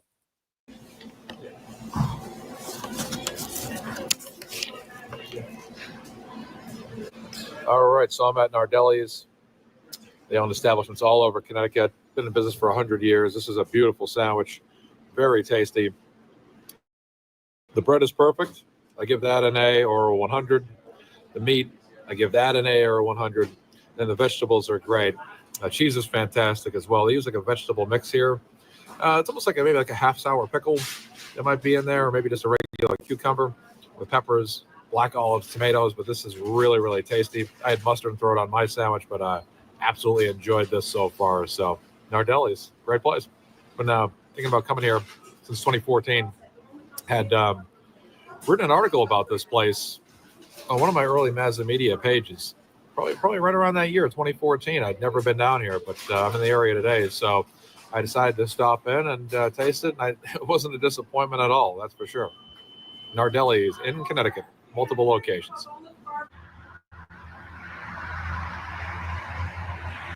The back of the store, this is the back of the store. The back of the store actually looks nicer than the front of the store. To be honest with you, that's why I got the back shot. That was an awesome trip. It was worth it. I never could have justified going down there for a sandwich, but I did, and I found a way to get down there, and it was amazing. I like Wegmans subs. Wegmans Italian subs are probably the best. Jersey Mike's. I think Wegmans and Nardelli's are better than Jersey Mike's, though. I will make that argument. I think Jersey Mike's is the best traditional chain that has a nationwide following, but I thought Nardelli's was better. The meat was better. And I think Wegmans and Nardelli's are hand to hand, though. I still think Wegmans is the absolute best, no question about it. So that's my little trip that I took. And then let me take a look at the Karen Reed Defense Fund. Let's see if we got anything else. And we got one more $10 donation. All right. So we got $2,937.41. Let's put this up on the up on the screen here. Yeah, Wegmans is awesome. Let me just double check the fundraiser one more time. All right, we're going to call out the final one, 2,937.41. Okay, let's put that up on the screen. Let's put that up there. And there we go. Ladies and gentlemen, that is the show. We've accomplished what we set out to do today. $2,937.41 that you have raised for Karen Reed. That is incredible. And what a wonderful job. And that's a lot of money for Karen's defense fund that we've gotten in today. So it's been a very successful show. 2 hours and 45 minutes I've been on here. Wow. Oh my goodness, that's wild. So there we go. I got lunch to have, and I got some exercise to do today. I got some places to be, so I'm going to go ahead and get some exercise and all that. But I'm going to have lunch. Probably going to have a big bowl of salad here, so it should be a great afternoon. But thank you guys for your donations to Karen Reed's Defense Fund. An amazing day to raise money for Karen Reed. I'm in talks with the Young Jerks about doing another show, possibly Monday. We will see. So we'll see what ends up coming of Monday. If I end up doing a guest appearance on that show Monday night, we'll see. We'll see what ends up happening. So it should be maybe another appearance on LTL soon as well. We'll see. We'll see. It should be good. But this is probably the last MazzaMedia live weekends usually. So that will be. Oh, I didn't close the poll yet. The poll will close itself. That'll be fine. We'll leave it at that. So, ladies and gentlemen, thank you so much. We'll do the Young Jerks and get out there and help out Mike with a great program. Donate to Mike's Defense Fund as well. It should be on his YouTube page or his X page as well. So take a look at that, and then donate to Turtle Boys Defense Fund if you're able to as well, and help these gentlemen fight and Karen Reed, of course, fight what's been going down. So guys, thank you so much. What a great day to bless Karen Reed with the financial contributions to her defense fund. Have a great weekend and enjoy yourselves. Relax, take care. I believe the Knicks and Pacers are on tonight. Knicks will be playing in Indiana with their season on the line. Betterow will be on Nurse Kim at 5 o'clock, they're telling me right now. The Glare is actually on right now, so you can go watch the Glare. Do a Mazza raid on the Glare. That should be good, guys. So go raid the Glare show right now. And Mark Betterow is on Nurse Kim at 5 p.m. today. Should be a great show. Ladies and gentlemen, thank you so much for tuning in. Thank you for donating to Karen Reed. For everybody that sent me a super chat or a super sticker, thank you so much for that. I do appreciate that. And guys, have a wonderful day. Thank you from MazzaMedia. I am Mark. Free Karen Reed, free Turtle Boy. And may justice prevail. May the truth prevail. Thank you guys so much. Take care. Be safe. Thank you so much, guys. Bye-bye.